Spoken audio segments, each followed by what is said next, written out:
जो स्टार्ट करते हैं new chapter that is the exemptions from GST. जैसा कि हमने अपनी इंट्रोडक्शन वीडियोस के अंदर देखा था कि गवर्नमेंट जो है वेरियस तरीके होते हैं अगर गवर्नमेंट को जीएसटी किसी प्रोडक्ट पे नहीं लेना। एक तरीका होता है कि उसको नेगेटिव लिस्ट में डाल दिया जाए, जो हमने पढ़ा था शेड्यूल 3 में। सेकंड वे आउट होता है कि उस पर नील रेट कर दिया जाए, और तीसरा वे आउट होता है कि गवर्नमेंट उसके लिए एग्जेम्पशन नोटिफिकेशन लिया है। अब अगर कोई गुड नेगेटिव लिस्ट के अंदर है तो हम उसको बोलते हैं कि वो नॉन टैक्सेबल है, कुछ उस पर टैक्स नहीं देना। नील रेटेड है तो हम कहते हैं कि वो टैक्सेबल तो है बट फ्रॉम नील रेट, मतलब उस पर कोई टैक्स लेने की जरूरत कस्टमर से नहीं है। नील रेट में होता क्या है कि आप जो आपकी परचेजेस हैं उस पर आप इनपुट टैक्स क्रेडिट जो है वो क्लेम कर सकते हो। लेकिन एग्जेम्पशन नोटिफिकेशन के थ्रू क्या होता है कि गवर्नमेंट कुछ स्पेसिफिक गुड्स को जो कि जीएसटी काउंसिल की रिकमेंडेशन के बाद उसके पास आए हैं, उनके लिए एक नोटिफिकेशन निकाल सकती है कि इन गुड्स या सर्विसेज के ऊपर कोई GST for the time Bing नहीं लगेगा। अगर किसी गुड के रिस्पेक्ट में एग्जेम्पशन नोटिफिकेशन आता है तो उस पर कोई टैक्स तो नहीं लगता, उसको हम बोलते हैं कि ये गुड्स एग्जेम्प्ट है, बट कोई इनपुट टैक्स क्रेडिट आप परचेजेस पर नहीं ले सकते। समझ में आई बात? ये बातें हम ऑलरेडी डिस्कस भी कर चुके हैं। तो एक ब्रीफ यहाँ पर आप लोगों के लिए कि बाय नोटिफिकेशन द गवर्नमेंट में generally exempt supply of goods और सर्विसेज और any specified description on recommendation of GST council by notification either absolutely पूरा का पूरा या सब्जेक्ट टू सच कंडीशंस या कुछ कंडीशंस के साथ होली और partly with effect from such date as specified in notification. तो वाया नोटिफिकेशन हो सकता है या स्पेशल ऑर्डर की कुछ अर्जेंसी हो गई तो गवर्नमेंट में exempt for goods services on which tax is leviable from payment of tax by special order.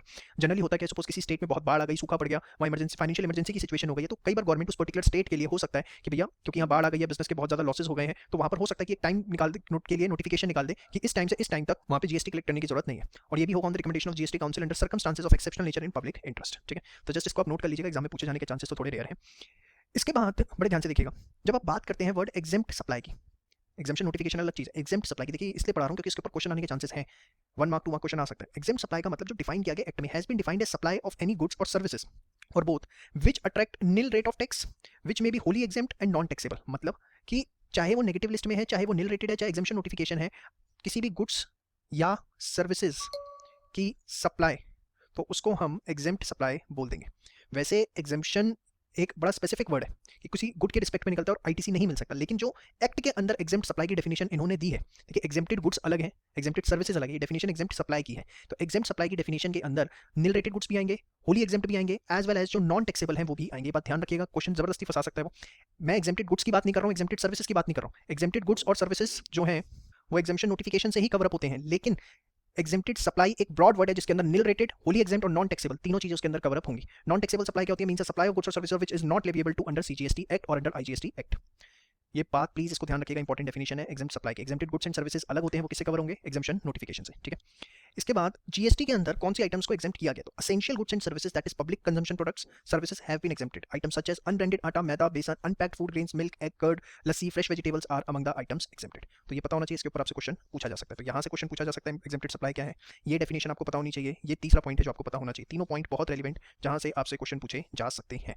इसके बाद हम डिस्कस करना शुरू करेंगे कि एग्जेम्पशन फ्रॉम जीएसटी में जो एग्जेम्पशन नोटिफिकेशन गवर्नमेंट ने इशू किए हैं उसमें किन किन चीज़ों को कवर अप किया है, वो सारा हम with help of charts cover up करने की कोशिश करेंगे। पहले आप ये नोटिफिकेशन स्पेशल ऑर्डर और उसके बाद एग्जेम्प्टेड सप्लाई की डेफिनेशन, नॉन टैक्सेबल सप्लाई की डेफिनेशन और ये अंडर जीएसटी से लेकर एग्जेम्प्टेड तक नोट कर लीजिए फास्ट।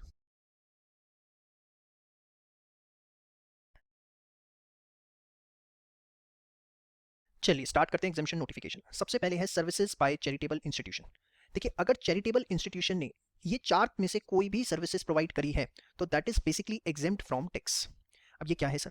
सबसे पहले देखिए जो भी चैरिटेबल इंस्टीट्यूशन की आप बात करें that must be registered under the income tax act. बस आप इतना ध्यान रखें, बेशक सेक्शन ना याद रखें कि वो charitable institution income tax act में जो है वो रजिस्टर्ड होना चाहिए। वैसे आपकी जानकारी के लिए बता दूं, 12 जो होता है वो ट्रस्ट के लिए होता है, जो ट्रस्ट होते हैं वो इनकम टैक्स एक्ट में 12 में रजिस्टर्ड होते हैं। तो अगर ये चैरिटेबल इंस्टीट्यूशन इन चार में से कोई भी सर्विसेज दे रहे हैं, सर ये चार सर्विसेज कौन सी हैं? सबसे पहली है by way of charitable activity. Sir charitable activity का मतलब क्या होगा? ये तो बहुत ब्रॉड वर्ड है, तो चैरिटेबल एक्टिविटी को प्रॉपर्ली डिफाइन किया गया है, ध्यान से देखिए। चैरिटेबल एक्टिविटी के अंदर ब्रॉडली चार चीजें आती हैं। Programs related to the promotion of yoga, spirituality या रिलीजन। किसी भी तरह का कोई भी प्रोग्राम जो कि रिलेटेड है किसके प्रमोशन से? योगा के, स्पिरिचुअलिटी या रिलीजन के, वो चैरिटेबल एक्टिविटी का पार्ट होगा। जब आप प्रोग्राम्स की बात करते हैं तो इसके अंदर कैंप्स भी आएंगे जिसके अंदर फैसिलिटी दी जाती है रहने की और खाने की। कई बार ऐसे कैंप लगाए जाते हैं योगा के कि 3 दिन का कैंप लगेगा, कोई रिलीजियस कैंप लगा या स्पिरिचुअलिटी का कैंप लगा कि आप आइए 3 दिन अटेंड करिए, एक फीस है उसकी, उसमें आपको रहना खाना एज वेल एज जो भी आपको योगा, स्पिरिचुअलिटी या रिलीजन से रिलेटेड बातें वो बताई जाएंगी। तो कैंप भी इसके अंदर इंक्लूड होंगे। इसके बाद कोई भी चैरिटेबल एक्टिविटी है अगर एजुकेशनल और स्किल डेवलपमेंट प्रोग्राम से रिलेटेड। अब लेकिन एजुकेशन एंड स्किल डेवलपमेंट किसका? वो या तो होना चाहिए प्रिजनर्स का जो कैदी हैं, या ऐसे व्यक्तियों का जिनकी उम्र 65 साल से ऊपर है, रूरल एरिया के अंदर रहते हैं। अर्बन एरिया कवर अप नहीं होता, सिर्फ रूरल एरिया कवर अप होता है, ये बात ध्यान रखना। आई बात समझ में? कामा का फंसा सकता है आपको। या बेसहारा बच्चों को आप एजुकेशनल या स्किल डेवलपमेंट देते हैं। बेसहारा बच्चे कौन से? जिनके माँ बाप ने उनको छोड़ दिया या जिनके माँ बाप की डेथ हो गई या किसी भी तरीके से होमलेस हैं, तो ऐसे जो बेसहारा बच्चे हैं उनको अगर किसी भी तरीके की एजुकेशनल या स्किल डेवलपमेंट सर्विस दी जाती है तो वो भी चैरिटेबल एक्टिविटी का पार्ट है। या डिफरेंटली एबल्ड जो जो बच्चे हैं, चाहे वो फिजिकली हैं चाहे मेंटली हैं, differently abled, physically as well as mentally, दोनों को अगर किसी भी तरह की कोई एजुकेशनल स्किल डेवलपमेंट सर्विस दी जा रही है तो वो भी चैरिटेबल एक्टिविटी का पार्ट है। प्रिजर्वेशन ऑफ एनवायरमेंट, एनवायरमेंट की प्रिजर्वेशन के लिए कोई भी एक्टिविटी की जाती है, जब आप एनवायरमेंट की बात करते हैं उसमें रिवर्स भी आती हैं, उसमें फॉरेस्ट भी आते हैं, तो कोई भी आप ऐसी एक्टिविटी कर रहे हैं जो कि प्रिजर्वेशन ऑफ एनवायरमेंट से रिलेटेड है तो that will also be a part of charitable activity. या पब्लिक हेल्थ सर्विसेज प्रोवाइड की जा रही है, पब्लिक हेल्थ सर्विसेज चाहे अवेयरनेस के तौर पे या केयर और काउंसलिंग की फॉर्म में। अवेयरनेस जैसे प्रिवेंटिव हेल्थ की किन किन बातों का ध्यान रखना चाहिए, सेहत में कैसे सुधार आ सकता है, सुबह घूमने जाना चाहिए, ठीक है, खाना कब खाना चाहिए, इस तरह का कोई भी अवेयरनेस, या फैमिली प्लानिंग से रिलेटेड या एचआईवी इन्फेक्शन से रिलेटेड कोई भी अवेयरनेस दी जा रही है। Care can be related to ill person, addicted person also, जो कि ड्रग्स या एल्कोहल लेते हैं या मेंटली डिसेबल हैं, तो इनको अगर किसी भी तरीके की हेल्थ सर्विसेज प्रोवाइड की जा रही है, चाहे वो हॉस्पिटल के थ्रू प्रोवाइड की जा रही है, क्लिनिकल एस्टेब्लिशमेंट के थ्रू, वो सब चैरिटेबल एक्टिविटी का पार्ट है। तो अभी तक आपने जो ब्रॉडली पढ़ा, ध्यान से देखिए कि चैरिटेबल इंस्टीट्यूशन जो कि रजिस्टर्ड है under 12 of income tax act, अगर वो चैरिटेबल एक्टिविटी दे रहा है तो उस पे कोई भी जीएसटी नहीं लगेगा, वो एग्जेम्प्ट है। बट उसकी चैरिटेबल एक्टिविटी में क्या आएगा? योगा, स्पिरिचुअलिटी, रिलीजन, जो कि इनसे रिलेटेड हो, एजुकेशन या स्किल डेवलपमेंट, हर किसी का नहीं, कैदियों का, 65 वर्ष से ऊपर के व्यक्तियों का, जो गांव में रहते हैं, बेसहारा बच्चों का, चाहे वो अबेंडेंड है, ऑर्फन है या होमलेस है या डिफरेंटली एबल्ड बच्चों का, प्रिजर्वेशन ऑफ एनवायरमेंट या पब्लिक हेल्थ सर्विसेज, सिर्फ ये 4 चीजें जो हैं चैरिटेबल एक्टिविटी का पार्ट है। इसके बाद सेकंड, रिक्रिएशनल एक्टिविटीज या coaching related to art, culture या स्पोर्ट्स। अगर चैरिटेबल इंस्टीट्यूशन कोई कोचिंग दे रहा है आर्ट, कल्चर या स्पोर्ट्स से रिलेटेड, तो बेसिकली वो सर्विसेज भी सारी की सारी एग्जेम्प्ट है। थर्ड, अगर चैरिटेबल इंस्टीट्यूशन इंपोर्ट करता है सर्विसेज को तो वो भी एग्जेम्प्ट है। आपने सप्लाई की डेफिनेशन में पढ़ा था, import of services specifically cover up किया गया है। अगर नॉन पर्सनल पर्पस है और आपने इंपोर्ट ऑफ सर्विस किया है बिजनेस पर्पस के लिए तो वो हमेशा जीएसटी के स्कोप में आता है, लेकिन चैरिटेबल इंस्टीट्यूशन को स्पेसिफिकली एग्जेम्पशन दी गई है। फोर्थ, ओल्ड एज होम, अगर कोई charitable institution old age home run कर रहा है जहां पे 60 या उससे ज्यादा उम्र के व्यक्ति रहते हैं और उसके लिए वो कंसिडरेशन चार्ज करता है 25,000 रुपये महीना या उससे कम, जिसके अंदर वो बोर्डिंग, लॉजिंग, मेंटेनेंस सारी सर्विसेज प्रोवाइड कर रहा है, तो वो भी जीएसटी से एग्जेम्प्ट है। तो बेसिकली एक अगर हम सिंप्लीफाई वर्जन में देखें तो चैरिटेबल इंस्टीट्यूशन है, रजिस्टर्ड है under 12 of income tax act, वो by way of charitable activity, जिसमें 4 चीजें आती हैं, कौन कौन सी? Promotion programme related to promotion of yoga, spirituality, religion, educational skill development, prisoners का 65 साल से ऊपर के गांव में रहने वाले व्यक्तियों का, बेसहारा बच्चों का, डिफरेंटली एबल्ड, एनवायरमेंट प्रिजर्वेशन या पब्लिक हेल्थ सर्विसेज, या वो कोचिंग दे रहा है रिलेटेड टू आर्ट, कल्चर और स्पोर्ट्स, या इंपोर्ट ऑफ सर्विसेज है, या ओल्ड एज होम्स, ये बहुत इंपॉर्टेंट है, जिसमें 60 साल या उससे ऊपर के लोग रहते हैं और उसके लिए वो कंसिडरेशन 25,000 रुपये महीना से ज्यादा चार्ज नहीं कर रहा है, जिसमें वो सारी फैसिलिटी ओल्ड एज होम में दे रहा है। इसके अलावा अगर चैरिटेबल इंस्टीट्यूशन कोई भी अदर सर्विसेज अंडरटेक करता है, लाइक उसने अपनी कमर्शियल प्रॉपर्टी रेंट पे दे दी, letting out the commercial property, या कोई इसी तरह के वो बिजनेस प्रमोशंस कर रहा है, तो वो सब जो है जीएसटी के लिए लायबल है, subject to threshold limit. Threshold limit मतलब क्या होता है कि आपने पढ़ा था कि अगर आप बेसिक जो एग्जेम्पशन लिमिट है उसको क्रॉस करते हैं तभी आपको जीएसटी देना पड़ता है, तो उसी को हम थ्रेशोल्ड लिमिट बोलते हैं।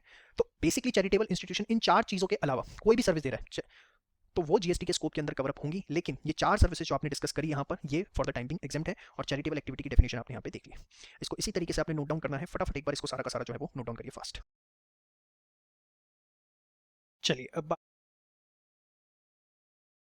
बात करते हैं सेकंड कैटेगरी की, that is the religious services, जिसको एग्जेम्पशन नोटिफिकेशन मिला है, लेकिन सारी रिलीजियस सर्विसेज नहीं। Conduct of religious ceremony bye any person, अगर सिंपल वर्ड्स में मैं आपको बोलूं, पंडित जी या कोई भी रिलीजियस पर्सन किसी भी तरीके की कोई रिलीजियस सेरेमनी करवा रहे हैं, चाहे वो रिलेटेड टू बर्थ है, डेथ है या मैरिज है या कुछ भी और कोई भी रिलीजियस सेरेमनी है, तो उसको करवा रहे हैं तो उनके चार्ज पर जीएसटी नहीं लगेगा। इसके बाद next, renting of present. Present क्या होता है? जनरली आपने देखा होगा मंदिर, मस्जिद, गुरुद्वारे, इनके साथ एक एरिया अटैच होता है for conducting the religious functions, तो उनको अगर लेट आउट किया जा रहा है रिलीजियस प्लेस में, जो एरिया अटैच्ड होता है, प्रिसेंट होता है जिसको हम बोलते हैं, तो वो जो है एग्जेम्प्ट है। लेकिन उसकी कुछ कंडीशन है कि अगर रूम्स दिए जा रहे हैं तो रूम का किराया 1000 पर डे से ज्यादा नहीं होना चाहिए। जनरली मंदिर होते हैं, मंदिर के ऊपर धर्मशाला होती है, उसमें कुछ रूम्स बने होते हैं, तो उसके ऊपर जीएसटी नहीं लगेगा अगर रूम रेंट 1000 पर डे से कम है। या एरिया दिया जा रहा है लाइक कम्युनिटी हॉल हो गया या ओपन एरिया, तो उसके ऊपर भी जीएसटी नहीं लगेगा अगर चार्जेस 10,000 पर डे से कम है। या मंदिर, मस्जिद, गुरुद्वारे के आसपास कोई शॉप्स हैं के अंदर से अटैच फूल बेचने के लिए या कुछ भी जो भी रिलीजियस आइटम्स हैं उनको सेल करने के लिए, तो अगर उन शॉप का किराया 10,000 रुपये महीने से कम है तो भी जीएसटी अट्रैक्ट नहीं होगा, वो एग्जेम्प्ट है। तो बेसिकली अब ये देखिए, इक्वल टू नहीं, अगर इक्वल टू भी होगा तो जीएसटी लग जाएगा, मतलब 1,000 रुपये किराया है तो जीएसटी लग जाएगा, ट्रिपल लाइन तक नहीं लगेगा। तो ये बात ध्यान रखिएगा, सेम वे 10,000 जीएसटी लग जाएगा, बट 10,000 से कम है तो एग्जेम्प्ट है, सेम वे यहाँ पे भी 10,000 से कम है तो एग्जेम्प्ट है, समझ में आएगा। लेकिन वो चीज मैनेज होनी चाहिए बाय ट्रस्ट जो कि रजिस्टर्ड है under the income tax act, ठीक है। तो वो मंदिर, मस्जिद, गुरुद्वारा, चर्च और भी कोई भी place, that should be managed by a trust which is registered under income tax act. ये इंपॉर्टेंट है, इस पे क्वेश्चन जनरली पूछ लिया जाता है क्योंकि इसमें 3 कंडीशंस भी है, ठीक है। या services by specified organization in respect of religious यात्रा, जिसको आप पिलग्रिमेज के नाम से जानते हैं, जैसे अमरनाथ यात्रा हो गई, हज यात्रा हो गई, ठीक है। तो बेसिकली होता क्या है, जैसे हज यात्रा है तो जो हज ऑर्गेनाइजेशन है वो सर्विसेज प्रोवाइड करती है गवर्नमेंट को, किनको हज पे भेजना है नहीं भेजना, मुझे ज़्यादा जानकारी नहीं है उसके बारे में, लेकिन अगर कोई भी एक स्पेसिफाइड ऑर्गेनाइजेशन किसी स्पेसिफिक रिलीजियस पिलग्रिमेज को लेके गवर्नमेंट को अपनी सर्विस प्रोवाइड कर रही है तो उस ऑर्गेनाइजेशन की जो सर्विसेज है वो एग्जेम्प्ट होगी। और ये बेसिकली फिलहाल तो दो ही स्पेसिफाइड ऑर्गेनाइजेशंस हैं जो इसके अंदर कवर अप होती हैं। एक है कमेटी और state committee under section 2 of हज कमेटी एक्ट, जो अभी हमने यहाँ नहीं लिखा क्योंकि उसकी जरूरत नहीं है। और एक Kumaon Mandal Vikas Nigam limited government of Uttarakhand undertaking है, तो उसके नाम हमें याद नहीं रखना है, हमें सिर्फ इतना ही ध्यान रखना है जो आपको यहाँ लिखा है। तो रिलीजियस सर्विसेज तीन कैटेगरी के अंदर, conduct of religious ceremony bye any person, renting provided वो मैनेज हो रहा है बाय ट्रस्ट जो कि इनकम टैक्स एक्ट में रजिस्टर्ड है, और रूम का किराया इससे ज्यादा नहीं होना चाहिए 1000 पर डे से, हॉल है ओपन एरिया तो 10000 पर डे से ज्यादा किराया नहीं होना चाहिए, शॉप है तो 10,000 रुपये महीने से ज्यादा 10,000 रुपये से कम ही होना चाहिए, 10,000 भी नहीं हो सकता, ठीक है। और services by specified organization respect of religious pilgrimage. इसके अलावा any other services at religious place like allowing advertisement against या अगेंस्ट कंसिडरेशन है, प्लीज इसे ठीक कर लीजिएगा, या canteen facility will be taxable. देखिए इसमें एक चीज़ मैं आपको बताना चाहूँगा, सपोज मंदिर, गुरुद्वारे, मस्जिद, कोई भी उसमें कैंटीन फैसिलिटी है, जैसे आप अक्षरधाम मंदिर जाते हैं तो वहाँ कैंटीन है, आप बैठिए आराम से खाना खाइए, तो that is with in the ambit of GST, वो एग्जेम्प्ट नहीं है। या किसी टेंपल में या चर्च में कुछ आपने किसी बिजनेसमैन ने पैसे दिए कि वहाँ पर गेट पे मेरा होर्डिंग लग जाए या किसी भी तरीके से एडवर्टीजमेंट हो जाए, तो फिर वो एग्जेम्प्ट नहीं है। एग्जेम्प्ट सिर्फ ये तीन है, फर्स्ट सेकंड एंड थर्ड। समझ में आई बात? फटाफट ये सारा का सारा जो है एक बार आप नोट डाउन करिए फास्ट। चलिए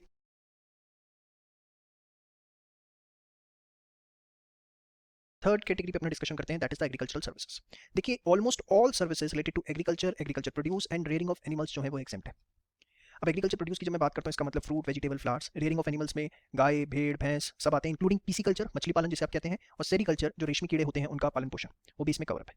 लेकिन एक्सेप्ट क्या नहीं आएगा, रेयरिंग ऑफ हॉर्सेस, घोड़ों का पालन पोषण इसमें कवर अप नहीं है भैया। घोड़े जो है वो अमीर व्यक्ति पालते हैं, उन्हें पता है, इसलिए उसे उन्होंने एग्जेम्पशन नोटिफिकेशन से बाहर कर रखा है, ठीक है। अब जब आप बात करते हैं, अभी मैंने अगले दो पॉइंट्स नहीं बताया आपको, ध्यान से देखिए, एग्रीकल्चर या एग्रीकल्चर प्रोड्यूस से रिलेटेड सर्विसेज की, तो उसमें कौन कौन सी सर्विसेज आती हैं? It can be related to cultivation, supply of labour farm, जो लेबर काम करती है फार्म्स में उनकी supply, renting, warehousing, loading unloading, agriculture extension services like farmers को एजुकेशन देना, उनकी ट्रेनिंग करवाना, फ्यूमिगेशन बेसिकली जो वेयर हाउस होते हैं उसके अंदर पेस्टिसाइड्स वगैरह का छिड़काव जो होता है, soil testing, seed testing, process like harvesting, drying, cooling, packaging, labelling etcetera to make it marketable for primary market. तो जितनी भी सपोज फ्रूट्स हैं उनको पैक किया जाता है, लेबल लगाया जाता है, उसके ऊपर आपने देखा होगा वेजिटेबल्स का किया जा रहा है, ठीक है। कोई भी इनसे रिलेटेड एक्टिविटीज हैं वो सारी की सारी जो है एग्जेम्प्ट है। तो लिखा ना almost all service related to agriculture, agriculture produce, rearing of animals are exempted except rearing of horses या further process of agriculture produce to make it marketable beyond primary market. जैसे एग्जांपल के तौर पे बड़े ध्यान से समझिएगा, आपने आलू निकाले, मतलब कल्टीवेट किए, आलू प्रोड्यूस हुए, प्रोड्यूस होने के बाद उसको साफ किया, जो उसमें साइड में पत्ते पत्ते लग रहे हैं उसको हटाया आपने, जो भी गंदगी उसके आगे पीछे थी वो आपने हटाई और आलू तैयार हो गए। तो वहां पर आप उसे कर रहे हैं to make it marketable for primary market. लेकिन सपोज फार्म के में ही आपने क्या किया, एक छोटा सा प्रोडक्शन प्लांट लगा दिया और उस पोटैटो से आप चिप्स बना रहे हैं, तो फिर वो एग्रीकल्चर एक्टिविटी का पार्ट नहीं है, वहां आप फर्दर प्रोसेस कर रहे हैं एग्रीकल्चर प्रोड्यूस का to make it marketable beyond primary market. Primary market के लिए मतलब प्राइमरी आपको पता है 3 सेक्टर होते हैं, प्राइमरी, सेकेंडरी, टर्शियरी। अगर आप उस पोटैटो से चिप्स बना रहे हैं तो फिर आप सेकेंडरी सेक्टर में एंटर कर रहे हैं, फिर आप प्राइमरी मार्केट में नहीं रह गए। समझ में? तो वो चीजें यहाँ पर नहीं कवर अप होती बाय एग्जेम्पशन नोटिफिकेशन। समझ में? क्योंकि अगर उसको कवर अप कर दिया तो फिर ऑलमोस्ट सारे गुड्स कवर अप हो जाएंगे। या सर्विसेज ऐसी जो एग्रीकल्चर प्रोड्यूस से रिलेटेड नहीं है, like warehousing of cotton clothes. अब कॉटन तो कवर अप है, cotton is agriculture produce but not the cotton clothes. समझ में? तो मेन चीज ये कि जब तक वो प्राइमरी मार्केट का प्रोडक्ट है ना तब तक तो कोई दिक्कत नहीं है, जैसे पोटैटो हो गया या कॉटन हो गया या कुछ भी हो गया, शुगर केन हो गई, ठीक है। बट अगर आप उसे फर्दर प्रोसेस करके सेकेंडरी मार्केट का प्रोडक्ट बनाने की कोशिश करेंगे और उसे सोचे कि वो एग्रीकल्चरल एक्टिविटी का पार्ट है तो ऐसा नहीं माना जाएगा। समझ में आएगा? इसको आप एक बार फटाफट जो है सारा का सारा नोट डाउन कर लीजिए। एक्सेप्ट वाली जो कैटेगरीज हैं सिर्फ इसके ऊपर नोटिफिकेशन अप्लाई नहीं होता, इन द सेंस इस पे जीएसटी नॉर्मल लगेगा। इसके अलावा कुछ अदर एस्पेक्ट्स में जो आपके साथ डिस्कस करना चाहूंगा इस पॉइंट के, प्रोसेस्ड टी, जैसे वो ब्लैक टी हो गई, ग्रीन टी हो गई, व्हाइट टी हो गई, या कॉफी हो गई, या जगरी हो गया दैट इज गुड़, या पल्सेस हो गई, ये एग्रीकल्चर प्रोड्यूस नहीं है। क्योंकि देखो होता क्या है, जैसे टी का आपको एग्जांपल दें तो जो ग्रीन टी लीव्स होती हैं उनको फैक्ट्री में प्रोसेस किया जाता है to convert into black tea, green tea और व्हाइट टी व्हाटसोएवर। तो ब्लैक टी, ग्रीन टी और व्हाइट टी ये फर्दर प्रोसेस हो रहे हैं, सेकेंडरी मार्केट के प्रोडक्ट है। हाँ, अगर ग्रीन टी लीव्स की आप बात करो तो वो एग्रीकल्चर प्रोड्यूस माना जाएगा। सेम वे कॉफी के केस में कॉफी बीन्स जो है वो तो एग्रीकल्चर प्रोड्यूस है लेकिन कॉफी फैक्ट्री में तैयार होती है, वो एग्रीकल्चर प्रोड्यूस नहीं है। सेम वे गुड़ के केस में पल्सेस, हाँ होल ग्रेन पल्स है, लाइक राजमा हो गया, होल ग्राम जिसको आप साबुत चना बोलते हो, पल्सेस भी क्या होता है फैक्ट्री में प्रोसेस होती है पूरी की पूरी, आपको पता है। तो जो पल्सेस है उसको एग्रीकल्चर प्रोड्यूस नहीं माना जाएगा अंटिल अनलेस वो होल ग्रेन पल्स वर्ड ना लिखा हो। होल ग्रेन पल्स है तो फिर एग्रीकल्चर प्रोड्यूस माना जाएगा, उसे एग्जेम्पशन नोटिफिकेशन में रखा जाएगा, जिसके एग्जांपल आप राजमा, होल ग्राम आप याद रख सकते हैं, ठीक है। तो ये फर्स्ट पॉइंट बहुत इंपॉर्टेंट है। Green tea leaves agriculture produce है, एग्जेम्पशन लगेगी, लेकिन प्रोसेस टी है चाहे black tea, green T, white T नहीं लगेगा। कॉफी बीन से एग्जेम्पशन नोटिफिकेशन एप्लीकेबल है, कॉफी पे नहीं है, गुड़ पे नहीं है, पल्सेस पे नहीं है, लेकिन होल ग्राम पल्स है लाइक राजमा, होल ग्राम, तो फिर एग्जेम्पशन नोटिफिकेशन एप्लीकेबल है, ठीक है। फिर milling of paddy into rice, जो बच्चे गांव में आसपास रहते हैं उन्होंने तो देखा होगा कि किस तरीके से राइस तैयार होता है पैडी से, ठीक है। तो ये जो है जनरली खेत में नहीं किया जाता, फैक्ट्रीज में किया जाता है थ्रू मशीन्स प्रोसेस करके इस तरीके से, तो इसीलिए milling of paddy into rice जो है वो एग्जेम्प्ट नहीं है। बट हाँ अगर वीट का है, वीट को आप साफ करके अलग कर रहे हैं, क्लीनिंग ऑफ वीट वो एग्जेम्प्ट है, लेकिन राइस जो है ये बात ध्यान रखना, बहुत इस पे क्वेश्चन आता है, milling of paddy into rice इस पे एग्जेम्पशन नोटिफिकेशन नहीं है, लेकिन हाँ क्लीनिंग ऑफ वीट है तो एग्जेम्पशन है। अच्छा मजे की बात बताऊं आपको, loading, unloading, packing, storage, warehousing of rice are exempt. इसकी loading, unloading, packing, storing, warehousing सब एग्जाम्प्ट है, बट पता नहीं क्यों इन्होंने milling of paddy into rice जो है उसको एग्जाम्पशन नोटिफिकेशन में कवर अप नहीं किया। हाँ, इसके अलावा कुछ भी है, राइस का loading, unloading, packing, storage, warehousing सबको एग्जाम्पशन नोटिफिकेशन में डाल रखा है। समझ में बात? और ये बात ध्यान रखना, क्लीनिंग ऑफ वीट जो है वो एग्जाम्प्ट है, सिर्फ राइस की जो क्लीनिंग है वो एग्जाम्पशन नोटिफिकेशन में नहीं आती। समझ में बात? श्योर, इसको नोट करिए। इसके बाद artificial insemination of life stock, ये भी एग्जाम्प्ट है। बेसिकली आर्टिफिशियल इंसेमिनेशन प्रजनन से रिलेटेड प्रक्रिया होती है लाइफ स्टॉक के एनिमल्स की, ज़्यादा आप इंटरनेट पे देख लीजिएगा इसके बारे में। Services by APMC, that is agriculture produce marketing committee, इनका काम जो है बेसिकली एग्रीकल्चरल एक्टिविटीज को प्रमोट करना है वेरियस तरीके से, तो ये कोई भी अपनी सर्विस दे रही है एपीएमसी तो वो एग्जाम्प्ट है। इसके आगे लिख लीजिएगा, मैं लिखना भूल गया। इसके बाद warehousing of minor forest produce like bamboo, honey, wax, ये भी जो है वो एग्जाम्प्ट है। Services by national centre for cold chain establishment, ये भी एग्जाम्प्ट है। इसके बाद services by way of storage, warehousing of cereals, pulses, fruits, nuts, vegetables, spices, copra, कच्चा नारियल, इस तरीके, sugar cane, jaggery, raw material fibre such as cotton, flax, jute, indigo, unmanufactured तंबाकू, पेटल लीव्स जो पान के पत्ते होते हैं, तेंदू लीव्स जो बीड़ी जिससे बनती है, कॉफी एंड टी, तो इनकी जो भी स्टोरेज एंड वेयर हाउसिंग की सर्विसेज हैं वो सब भी क्या है, एग्जाम्प्ट है। तो एग्रीकल्चर सर्विसेज एक बार मोटा मोटा ओवरव्यू करें तो एग्रीकल्चर से रिलेटेड या उसके प्रोड्यूस से रिलेटेड या रेडिंग ऑफ एनिमल्स जिसमें हॉर्सेस नहीं आएंगे, एग्जाम्प्ट है सारी, चाहे वो कल्टीवेशन हो, सप्लाई हो, रेंटिंग हो, warehousing, loading, unloading, extension services, fumigation जो पेस्टिसाइड्स वगैरह वेयर हाउस में छिड़के जाते हैं, soil testing, seed testing process like harvesting, drying, cooling, packaging, labelling to make it marketable for primary market. हाँ, लेकिन आप एग्रीकल्चर प्रोड्यूस को फर्दर प्रोसेस कर रहे हो जो कि बियॉन्ड प्राइमरी मार्केट जा रहा है, लाइक पोटैटो से चिप्स बना रहे हो, या जो सर्विसेज एग्रीकल्चर प्रोड्यूस रिलेटेड नहीं है वो जो है इसके अंदर कवर अप नहीं होती। Process tea, coffee, jaggery, pulses agriculture produce नहीं है, लेकिन whole wheat, whole grain pulse like rajma, whole gram, ये एग्रीकल्चर प्रोड्यूस माना जाएगा। कॉफी बीन्स माना जाएगा, ग्रीन टी लीव्स को भी माना जाएगा। Milling of paddy into rice exempt नहीं है, लेकिन loading, unloading, packing, storage, warehousing ये एग्जाम्प्ट है। क्लीनिंग ऑफ व्हीट एग्जाम्प्ट है, क्लीनिंग ऑफ राइस एग्जाम्प्ट नहीं है, याद रखना। आर्टिफिशियल इंसेमिनेशन एग्जाम्प्ट है, सर्विसेज बाय पीएमसी एग्जाम्प्ट है, warehousing of minor forest produce exempt है, services by national centre for cold chain development exempt है। बहुत इंपॉर्टेंट, कोशिश करिए कि बहुत छोटा करके कम से कम टाइम में आपको समझाया जाए, अदरवाइज ये बहुत वाइड चीज़ है। उम्मीद करूंगा आप इसको इज्जत देंगे और बड़े अच्छे से बेहतरीन तरीके से मल्टीपल पेन्स का यूज करते हुए नोट्स बनाएंगे। Thank you. चलिए बच्चों, बात करते हैं कौन सी एजुकेशनल सर्विसेज हैं जो एग्जामिनेशन नोटिफिकेशन के थ्रू जीएसटी में कवर अप होती हैं। तो देखिए, एजुकेशन सर्विसेज जो हैं वो दो कैटेगरी में हम सबसे पहले डिवाइड करेंगे कि वो बाय एजुकेशनल इंस्टीट्यूशन किसी स्टूडेंट, फैकल्टी या स्टाफ को प्रोवाइड की गई है, या कोई सर्विस एजुकेशनल इंस्टीट्यूट को प्रोवाइड की गई है। सपोज स्कूल को ट्रांसपोर्टेशन फैसिलिटी चाहिए होती है, केटरिंग फैसिलिटी चाहिए होती है, सिक्योरिटी फैसिलिटी चाहिए होती है, उसकी बात करेंगे। तो एजुकेशनल सर्विसेज दो तरीके से कवर अप हैं, by educational institute and to educational institution. ठीक है, तो सबसे पहले मैं एजुकेशनल इंस्टीट्यूशन की बात करना चाहूंगा। एजुकेशनल इंस्टीट्यूशन का मतलब क्या है यहाँ पे? इसका मतलब है कोई भी प्री स्कूल, कोई भी हायर सेकेंडरी स्कूल। जब आप प्री स्कूल और हायर सेकेंडरी स्कूल की बात करते हैं तो बाय डिफॉल्ट इसमें इंटरनेशनल स्कूल्स, बोर्डिंग स्कूल्स, हर तरह के स्कूल्स जो है वो कवर अप होते हैं। ठीक है, कोई भी ऐसी क्वालिफिकेशन जो लॉ ने रिकॉग्नाइज की हुई है, जैसे institute of chartered accountants of India, आप सीए का कोर्स करते हैं, सीएस का करते हैं, सीएमए का करते हैं, कोई भी अप्रूव्ड वोकेशनल एजुकेशन कोर्स, कोई भी ऐसा वोकेशनल कोर्स जो अप्रूव्ड है, बस आप इतना ही ध्यान रखेंगे, इससे ज्यादा ध्यान नहीं रखेंगे अपने एग्जामिनेशन पॉइंट ऑफ व्यू से, कौन से अप्रूव है, कौन से अप्रूव नहीं है, वो हमें याद करने की जरूरत नहीं। तो ये चार कैटेगरीज इसके अंदर कवर अप होती हैं: pre school, higher education, higher secondary, qualification recognised by law और अप्रूव्ड वोकेशनल एजुकेशन कोर्स। अब ये एजुकेशनल इंस्टीट्यूशन सर्विसेज दें चाहे स्टूडेंट्स को, चाहे फैकल्टी को, चाहे स्टाफ को, या एंट्रेंस एग्जाम ये कंडक्ट करवाते हैं अगेंस्ट एंट्रेंस फीस, तो वो एग्जामिनेशन नोटिफिकेशन से कवर अप है, कोई उस पर जीएसटी इन्हें कलेक्ट नहीं करना। लेकिन याद रखना, एजुकेशनल इंस्टीट्यूशन में प्राइवेट ट्यूशंस नहीं आती, चाहे वो अकेडमिक्स के लिए हैं, जैसे कोचिंग सेंटर होते हैं 9th 10th 11th 12th के लिए, या प्रोफेशनल के लिए हैं जो सीएस पढ़ा रहे हैं, कोई पर्सनैलिटी डेवलपमेंट इंस्टीट्यूट्स हैं, या फॉरेन कोर्सेज करवाए जा रहे हैं, या पोस्टल कोचिंग जैसे ऑनलाइन आपका आजकल पेन ड्राइव के थ्रू, गूगल ड्राइव के थ्रू होती है, तो वो सब इसके अंदर कवर अप नहीं होती। जस्ट आपकी क्लैरिफिकेशन के लिए, ठीक है, क्या क्या कवर अप होता है समझ में आ गया। अच्छा, एक और चीज ग्रीन में स्पेशली लिखा है क्योंकि लेटेस्ट है ये अमेंडमेंट, आईआईएम के कोर्सेज जो है वो अब कवर अप नहीं होते, पहले होते थे, लेकिन अब आईआईएम के कोर्सेज यहाँ कवर अप नहीं होते, इस पे क्वेश्चन आने के चांसेस है। तो एजुकेशनल इंस्टीट्यूशन कोई भी सर्विस दे रहा है, इन जो आपको यहाँ पे डिस्कस करी, तो वो एग्जामिनेशन नोटिफिकेशन से कवर अप है। टू एजुकेशनल इंस्टीट्यूशन, अगर एजुकेशनल इंस्टीट्यूशन को सर्विस दी गई है by way of transportation, catering, security और cleaning, conduct of examination, online education service, सिर्फ ये 5 सर्विसेज यहां पर कवर अप की गई हैं। तो अगर एजुकेशनल इंस्टीट्यूशंस को ये 5 सर्विसेज दी गई हैं तभी वो एग्जामिनेशन से कवर अप है। इसके अलावा कोई सर्विस दी गई है लाइक प्लेसमेंट सर्विस, कि अगर सपोज कोई एजुकेशनल इंस्टीट्यूशन है उसने प्लेसमेंट एजेंसी से टाइप किया कि हमारे जो स्टूडेंट्स हैं उनको आप जॉब लगवाइए, तो उसके लिए वो सर्विस दी गई, या ट्रेनिंग प्रोग्राम्स करवाए गए, तो वो सब यहाँ पे कवर अप नहीं है। सिर्फ transportation, catering, security, conduct of examination, online education, generally 5 services cover है। उसमें भी जो पहली 3 है, ट्रेनिंग, केटरिंग और सिक्योरिटी और क्लीनिंग, ये जो है not available for educational institutions providing qualification recognised by law, approved vocational education course. मतलब ट्रांसपोर्टेशन, केटरिंग और सिक्योरिटी की जो सर्विसेज है वो एक तरह से सिर्फ और सिर्फ स्कूल्स के लिए अवेलेबल है। देसी भाषा में अगर मैं बात करूं तो ये जो है वो स्कूल्स के लिए ही सिर्फ अवेलेबल है, जो चाहे वो प्री स्कूल है, चाहे वो हायर सेकेंडरी स्कूल है, लेकिन आईसीआई हो गया, क्वालिफिकेशन रिकॉग्नाइज्ड बाय लॉ, या अप्रूव्ड वोकेशनल एजुकेशन कोर्स हो गया, वो यहाँ पर कवर अप नहीं होते। उनको अगर ये सर्विसेज दी गई हैं तो जीएसटी कलेक्ट होगा। कंडक्ट ऑफ एग्जामिनेशन हर किसी के लिए अवेलेबल है, कोई भी एजुकेशनल इंस्टीट्यूशन हो, चाहे स्कूल हो, pre higher secondary school, qualification recognised by law हो, या अप्रूव्ड वोकेशनल एजुकेशन कोर्स हो, सबके लिए अवेलेबल है। ऑनलाइन एजुकेशनल जर्नल, अब आपको लगता है कि स्कूल के बच्चे ऑनलाइन एजुकेशनल जर्नल पढ़ते होंगे, न्यूज़पेपर ही पढ़ने बहुत बड़ी बात है, तो फिलहाल ये सर्विस जो है वो एग्जाम्प्ट है सिर्फ only to institutions providing qualification recognised by law. जैसे आपने देखा होगा आपके पास ऑनलाइन ई जर्नल आते हैं आईसीआई की तरफ से, तो वो सर्विसेज जो है एग्जामिनेशन नोटिफिकेशन से कवर की गई है, लेकिन सिर्फ उनके लिए जो क्वालिफिकेशन रिकॉग्नाइज्ड बाय लॉ है। ऑब्वियसली स्कूल्स को देने का कोई तुक भी नहीं बनता, वो एजुकेशनल एजुकेशन कोर्स को भी सर्विस बेनिफिट नहीं दिया गया। तो देखिए, बहुत सिंप्लीफाई करने की कोशिश करिए प्लीज, इसको बहुत तरीके से बनाइएगा।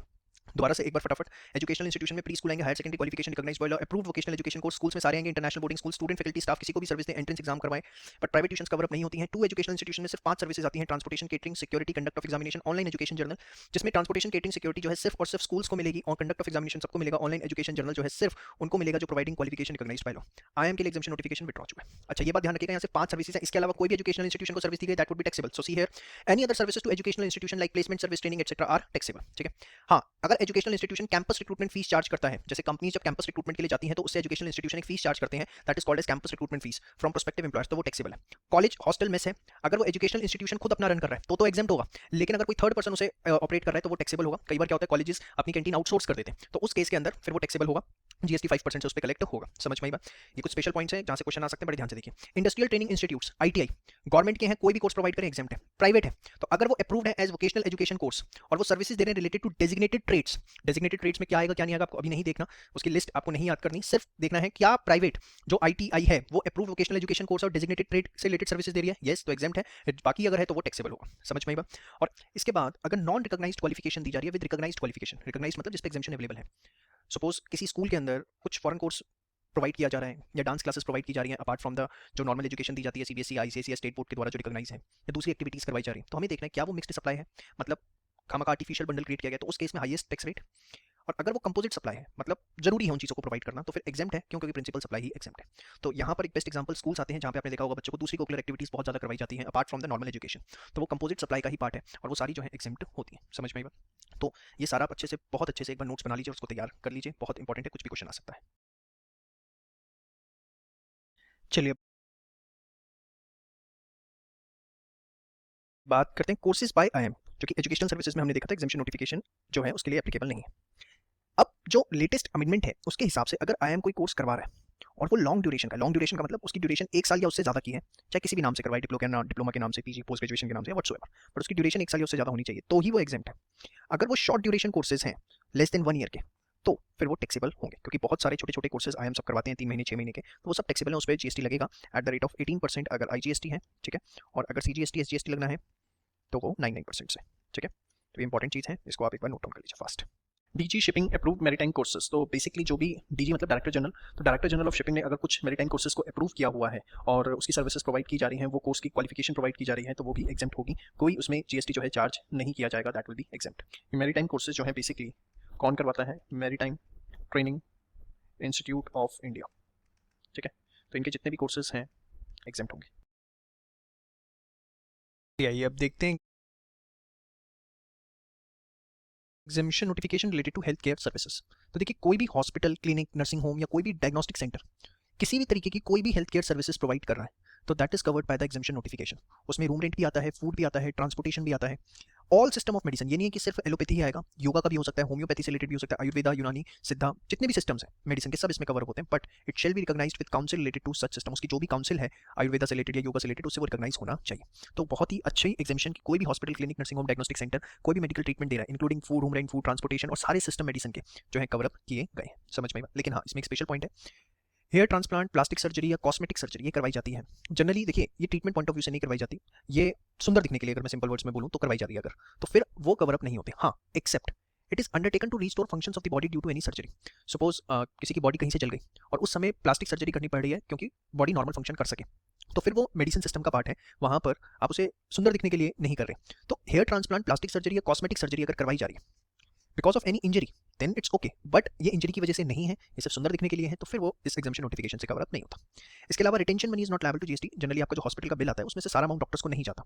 सपोज 40,000 का बिल आया, 30,000 पे डॉक्टर्स पे गए, तो वो जो 10,000 पे वो हॉस्पिटल रखता है अपनी जो उसने सर्विसेज दी, नर्सिंग की या दूसरी जो भी सर्विसेज दी, लैब असिस्टेंट वगैरह, तो एंसिलरी सर्विसेज के लिए वो चार्ज करता है, तो वो जो हॉस्पिटल अपने पास रखता है that is called as retention money, तो वो भी जीएसटी के लायबल नहीं है, वो आपको यहाँ से भी क्लियर हो जाना चाहिए। इसके बाद कोड ब्लंक बैंक सर्विसेज ये भी एग्जेम्प्ट है। वेटनरी सर्विसेज जो कि health care of animal and bird से रिलेटेड है वो भी एग्जेम्प्ट है, इस पे क्वेश्चन आ जाता है। ट्रीटमेंट और डिस्पोजल ऑफ बायोमेडिकल वेस्ट इससे रिलेटेड जो सर्विसेज हैं वो भी सारी की सारी एग्जेम्प्ट है। फटाफट इसको नोट डाउन कर लीजिए, बहुत इंपॉर्टेंट है, क्वेश्चन आने के चांसेस है। चलिए बात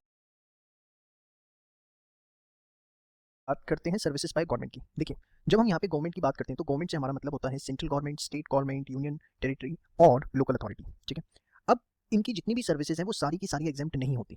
yes, majority of the services जो गवर्नमेंट प्रोवाइड करती है दैट इज एग्जेम्प्ट, बट काफी सर्विसेज ऐसी भी हैं जो टैक्सेबल भी हैं। कौन कौन सी टैक्सेबल सर्विसेज हैं देखिए जरा। Not all the services provided by government और local authority are not exempt from tax. For example, अगर टैक्सेबल सर्विसेज की बात करूं तो जो डिपार्टमेंट ऑफ पोस्ट की speed post, express parcel post, life insurance, agency services, ये 4 सर्विसेज हैं, या कोई भी सर्विस वो प्रोवाइड करें इन रिलेशन टू एयरक्राफ्ट और वेसल या ट्रांसपोर्ट ऑफ गुड्स और पैसेंजर्स, तो वो हमेशा जो है टैक्सेबल होती है, इसमें कोई एग्जेम्पशन नहीं है। या कोई भी ऐसी service other than covered A to C, मतलब इन 3 सर्विसेज को छोड़ के, इसके अलावा अगर वो कोई भी सर्विस प्रोवाइड करें किसी बिजनेस एंटिटी को, तो वो भी टैक्सेबल होंगी, प्रोवाइड उस बिजनेस एंटिटी का जो टर्नओवर है वो 20 लाख रुपए से ऊपर होना चाहिए, और स्पेशल कैटेगरी स्टेट्स में 10 लाख से ऊपर होना चाहिए। अगर टर्नओवर थ्रेशोल्ड लिमिट से बिलो है तो वो एग्जेम्प्ट होगी। इन शॉर्ट ये क्या है, अगर हम इसे कंसाइज में समझें तो देखिए, गवर्नमेंट कोई भी सर्विस प्रोवाइड करिए that is exempt except department of post की 4 services, speed post, express parcel, life insurance, agency, provided to person other than government. मतलब अगर ये वाली 4 services, speed post, express parcel, life insurance, agency, ये government ही government को दे रही है तो एग्जेम्प्ट है। समझ रहे हैं मेरी बात। सपोज सेंट्रल गवर्नमेंट कुछ स्पीड पोस्ट करवा रही है, या स्टेट गवर्नमेंट स्पीड पोस्ट करवा रही है, या फॉर एग्जांपल लोकल अथॉरिटी ने कुछ एजेंसी सर्विसेज ली डिपार्टमेंट ऑफ पोस्ट से, तो फिर कोई टैक्स नहीं लगेगा, क्योंकि लिखा है ना services by department of post by way of speed post, express parcel, life, agency, provided to person other than government. ठीक है, इसके बाद aircraft, vessel, transport of goods और पैसेंजर, ये टैक्सेबल है, कोई एग्जेम्पशन नहीं है। या इसके अलावा वो किसी बिजनेस एंटिटी को सर्विसेज दे रही है तो उस पर भी टैक्स देना होगा, प्रोवाइडेड वो बिजनेस एंटिटी जो है वो थ्रेशोल्ड लिमिट से ऊपर का उसका टर्नओवर होना चाहिए। ठीक है, however most of the services provided by central government, state government, union territory और local authority are exempt from tax. अब देखिए, जो आपने यहाँ पढ़ा है ना, कोई नई चीज़ नहीं पढ़ी आपने, ये अगर आप रिवर्स चार्ज याद हो तो आपने वहाँ पर भी यही चीज़ मेरे साथ पढ़ी थी। ये आपको ऐसा ही रिवर्स चार्ज के अंदर वहीं से क्लिप लिया है मैंने। Services by way of central government, state government और union territory to business entity, अगर सर्विसेज दे दिया जा रहा है central government, state government, union territory के द्वारा बिजनेस एंटिटी को, तो रिवर्स चार्ज लगेगा एक्सक्लूडिंग ऑफ दीज 4 सर्विसेज। तो कोई नई चीज़ आपने पढ़ी है, चारों नाम जो है आप ऑलरेडी फेमिलियर हैं। ठीक है, यहाँ पे ग्रांटिंग ऑफ इमूवेबल प्रॉपर्टी अलग था जो यहाँ नहीं है, अदरवाइज देखिए सब कुछ सेम है। और मैं आपको बताऊँ, पहले सर्विस टैक्स हुआ करता था, उसके एज इट इज प्रोविजन लिए गए, कुछ भी उसमें इन्होंने चेंज नहीं किया। समझ में आई बात।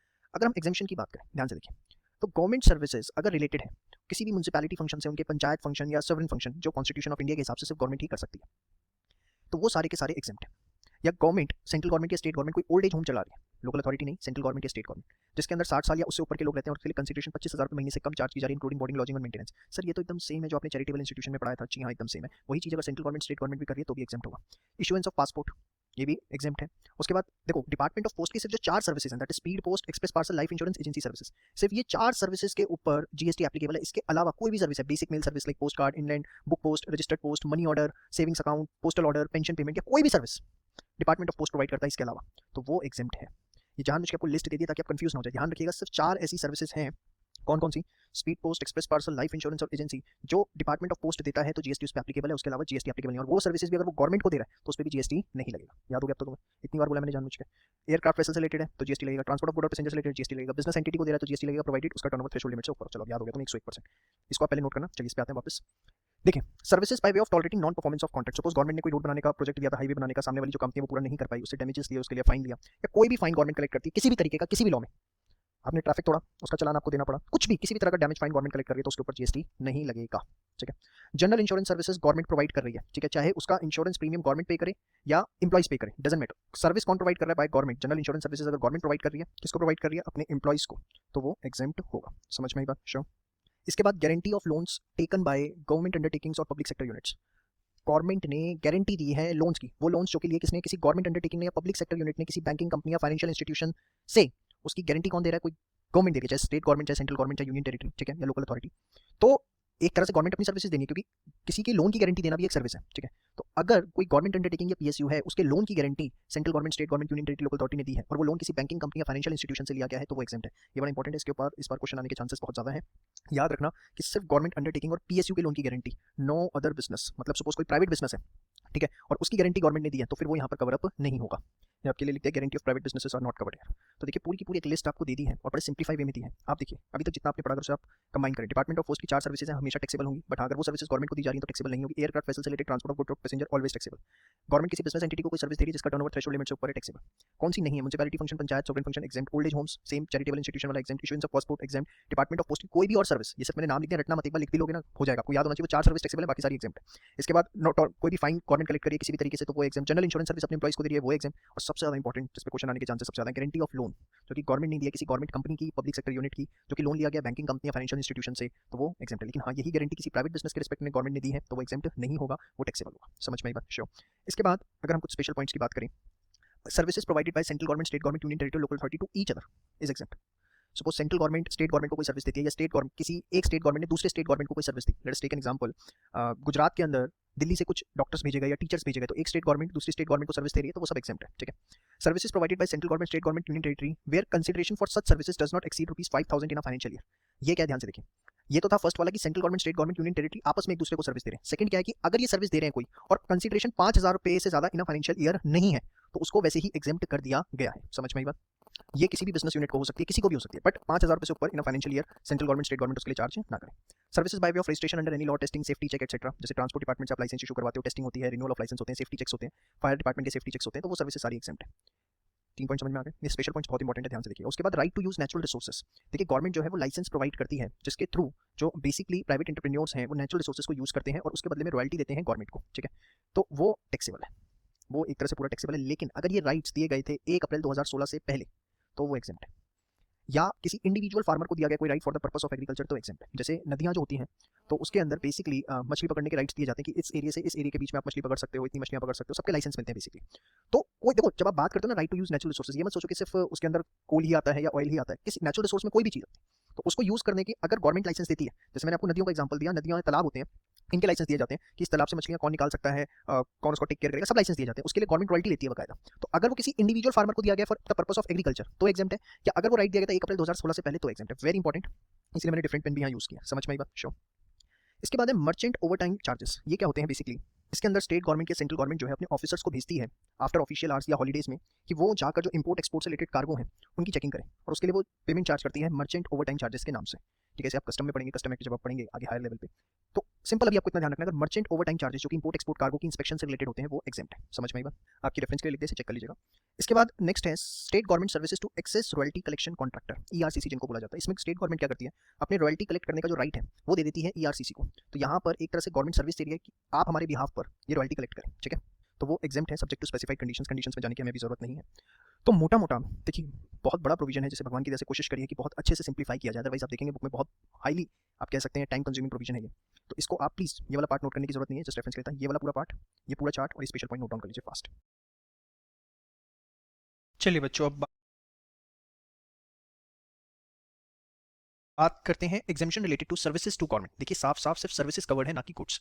मतलब जिन सर्विसेज की अब हम बात करने जा रहे हैं, अगर ये सर्विसेज गवर्नमेंट को प्रोवाइड की गई हैं तो ये एग्जेम्पशन नोटिफिकेशन से कवर अप है। तो सबसे पहले तो बाय जीएसटीएन, अब ये तो आपको बताने की जरूरत नहीं है, goods and service tax network जो है जिसपे पूरा का पूरा आईटी सपोर्ट हमारा टिका हुआ है, वो अगर सर्विस दे रहा है गवर्नमेंट को तो वो एग्जेम्पशन नोटिफिकेशन से कवर अप है। जितनी भी फेयर प्राइस शॉप्स हैं वो जो सर्विसेज दे रही हैं गवर्नमेंट को, जो राशन डिस्ट्रीब्यूट करती हैं बेसिकली, वो भी एग्जेम्प्ट है।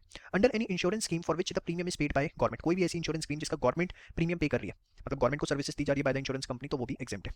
कोई भी सर्विस जो रिलेटेड है पंचायत फंक्शन से या म्युनिसिपल फंक्शन से, वो जो है एग्जेम्प्ट है, लेकिन सर्विसेज ओनली। हाँ, अगर कंपोजिट है मतलब उसमें सप्लाई ऑफ गुड्स भी है एंड सर्विसेज भी है, कुछ गुड्स प्रोवाइड किए जा रहे हैं as well as service. Suppose किसी म्युनिसिपैलिटी के अंदर बायोमेट्रिक मशीन्स लगनी है तो वहाँ गुड्स भी सप्लाई किए जा रहे हैं एज वेल एज सर्विसेज भी जा रही है, तो वो एग्जेम्प्ट होगी if only value of goods is less than और इक्वल टू टोटल वैल्यू, मतलब गुड्स की वैल्यू जो है वो टोटल कंसिडरेशन के 25% से ज्यादा नहीं होनी चाहिए। उसके बाद अगर कोई सर्विसेज दी गई है गवर्नमेंट को under any training programme for which total expenditure is borne by government, जिसका सारा खर्चा गवर्नमेंट बियर करेगी, तो बेसिकली वो जो है एग्जेम्पशन नोटिफिकेशन से कवर अप है। उसके बाद कोई भी गवर्नमेंट एंटिटी ने जिसके अंदर 90% से ज्यादा शेयर गवर्नमेंट के हैं, अगर गवर्नमेंट को कोई सर्विस दी है तो वो भी एग्जेम्पशन नोटिफिकेशन से कवर अप है। तो बेसिकली यहाँ पर अगर आप देखें तो मैंने इन ऑर्डर ऑफ प्रायोरिटी ही लिखा है, जो एग्जाम में सबसे ज्यादा रेलिवेंट है वो सबसे पहले लिखी है।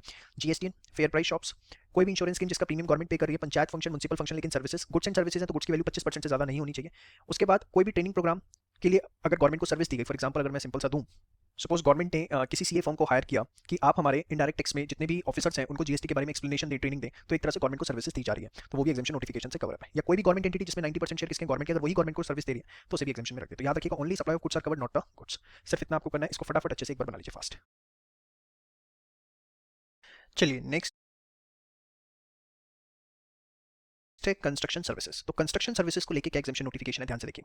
अगर प्योर लेबर कॉन्ट्रैक्ट है under housing for all mission और प्रधानमंत्री आवास योजना, आपने दोनों का नाम सुना होगा, हाउसिंग फॉर ऑल मिशन और प्रधानमंत्री आवास योजना, जो गवर्नमेंट की बड़ी ही ड्रीम प्रोजेक्ट है, जिसके अंदर उनकी कोशिश है कि सबको घर एटलीस्ट प्रोवाइड किया जाए। तो उसके लिए अगर कोई प्योर लेबर कॉन्ट्रैक्ट हुआ है, प्योर लेबर कॉन्ट्रैक्ट होता है जिसमें लेबर प्रोवाइड की जाती है for the purpose of construction या इंस्टॉलेशन, रिपेयर, मेंटेनेंस, रिनोवेशन या कुछ भी इस तरीके का काम। तो खैर आपको याद नहीं रखना इतना, सिर्फ इतना ध्यान रखना कि अगर प्योर लेबर कॉन्ट्रैक्ट है under housing for all mission या प्रधानमंत्री आवास योजना तो वो एग्जेम्पशन नोटिफिकेशन से कवर अप है, कोई उस पर जीएसटी चार्जेबल नहीं होगा। उसके बाद सेकंड पॉइंट बहुत इंपॉर्टेंट है, देखिए होता क्या है, गाँव के अंदर ट्रांसफार्मर लग जाते हैं। ट्रांसफार्मर लगने के बाद उसका जो इलेक्ट्रिसिटी डिस्ट्रीब्यूशन नेटवर्क है वो ट्यूबवेल तक लाना पड़ता है फार्मर की, ताकि उस ट्यूबवेल से वो पानी लेकर के अपने खेतों में सिंचाई कर सके। तो उसी के लिए एग्जेम्पशन नोटिफिकेशन आया कि एक्सटेंडिंग इलेक्ट्रिसिटी डिस्ट्रीब्यूशन नेटवर्क, जो ट्रांसफार्मर है वहां से ट्यूबवेल तक का जो इलेक्ट्रिसिटी डिस्ट्रीब्यूशन नेटवर्क है उसको एक्सटेंड करने के लिए up to the tubewell of the farmer for agriculture purpose. तो जो भी इलेक्ट्रिसिटी कंपनी चार्ज करेगी उस पर उसे जीएसटी नहीं लेना, वो एग्जेम्पशन नोटिफिकेशन से कवर अप किया गया। ये अपने ट्यूबवेल तक इलेक्ट्रिसिटी लाइन लेने के लिए फार्मर्स को पेमेंट करनी पड़ती है, इलेक्ट्रिसिटी कंपनीज की पेमेंट लेती हैं और पेमेंट तो लेंगी लेकिन उस पर कोई जीएसटी चार्ज नहीं होगा। इसके बाद नेक्स्ट है आपका ये प्योर लेबर कॉन्ट्रैक्ट। प्लीज इसे ठीक कर लीजिएगा।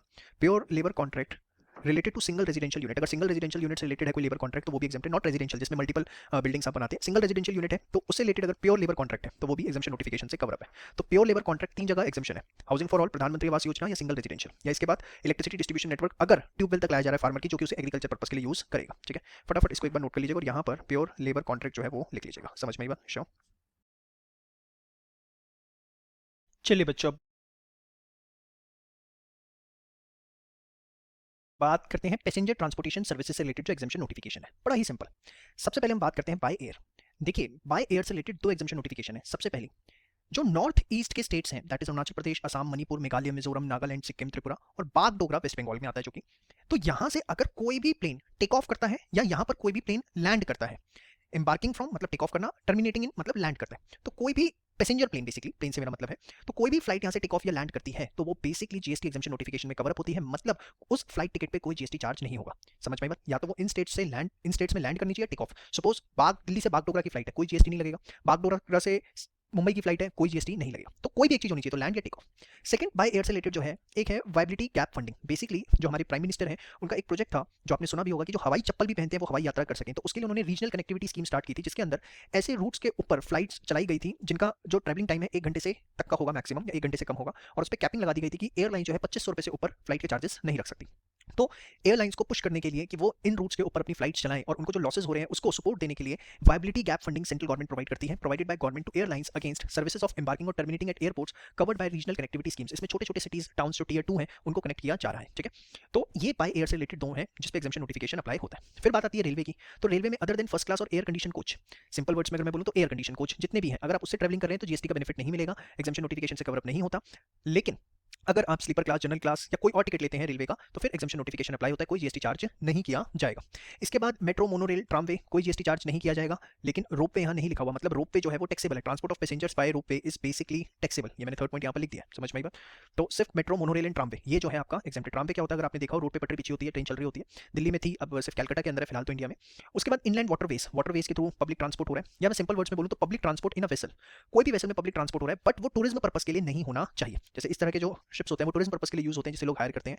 लेकिन अगर टूरिज्म पर्पस के लिए जीएसटी लगेगा, बट अगर डेली रूट्स पे कुछ वेसल्स चलते हैं पब्लिक ट्रांसपोर्ट को ध्यान में रखते हुए, तो फिर वो जीएसटी के स्कोप से बाहर है, एग्जेम्पशन नोटिफिकेशन से कवर अप है। देखिए कुछ ऐसे रूट्स भी हो सकते हैं जहां पे पब्लिक ट्रांसपोर्ट की तरफ यूज किया जाता हो as well as tourist view से यूज करते हैं, जैसे बनारस में हो गया, या आप वेस्ट बंगाल में गंगा सागर जाए वहां हो सकता है। साउथ इंडिया में काफी ऐसी जगह है जो रेगुलर रूट्स है लेकिन टूरिस्ट व्यू से यूज करते हैं अपने टूरिज्म पर्पस के लिए। तो अगर कोई रेगुलर रूट है जो कि बेसिकली पब्लिक ट्रांसपोर्ट के लिए लेकिन टूरिस्ट व्यू से कुछ यूज करते हैं कभी कभी, या कुछ टूरिस्ट होते हैं, तो फिर भी वो एग्जेम्पशन नोटिफिकेशन से कवर अप होगा। ध्यान से देखिए मैंने लिख दिया यहाँ पर आपके लिए, predominantly for tourism purpose, vessel plying between places located in India, even some of the passengers on board are using the service for tourism, such service is not for tourism purpose, तब भी उसे tourism purpose के लिए नहीं माना जाएगा। जब हम बोलते हैं pre other than predominantly, predominate का मतलब कि वो एक्सक्लूसिव चलता ही टूरिज्म पर्पस के लिए है। और इसकी सबसे अच्छी पहचान पता है क्या होती है, जो टूरिज्म पर्पस के लिए होगा ना उसका जनरली स्पेसिफिक रूट नहीं होगा कि वो एक स्पेसिफिक रूट पे चल रहा है, ऐसा नहीं होगा। जो स्पेसिफिक रूट पे चलते हैं और एक टाइम बाउंड मैनर में चलते हैं कि डेली शाम को 7 बजे शिप यहाँ से चलेगा और वहाँ पहुंचेगा, ठीक है, तो वो जनरली पब्लिक ट्रांसपोर्ट के लिए होते हैं। टूरिज्म पर्पस वाले क्या होते हैं कि जो भी टूर पर है वो अपने हिसाब से बुक करवाता है, अपने हिसाब से उसका रूट डिजाइन करवाता है, जनरली जो होता है। इसके बाद जितनी भी meter cab, auto rickshaw, e rickshaw है, ठीक है, वो भी एग्जेम्पशन नोटिफिकेशन से कवर अप है। Other than radio taxi, radio taxi इसके अंदर नहीं आती। रेडियो टैक्सी क्या होती है, रेडियो टैक्सी में 2 वे कम्युनिकेशन सिस्टम होता है बेसिकली,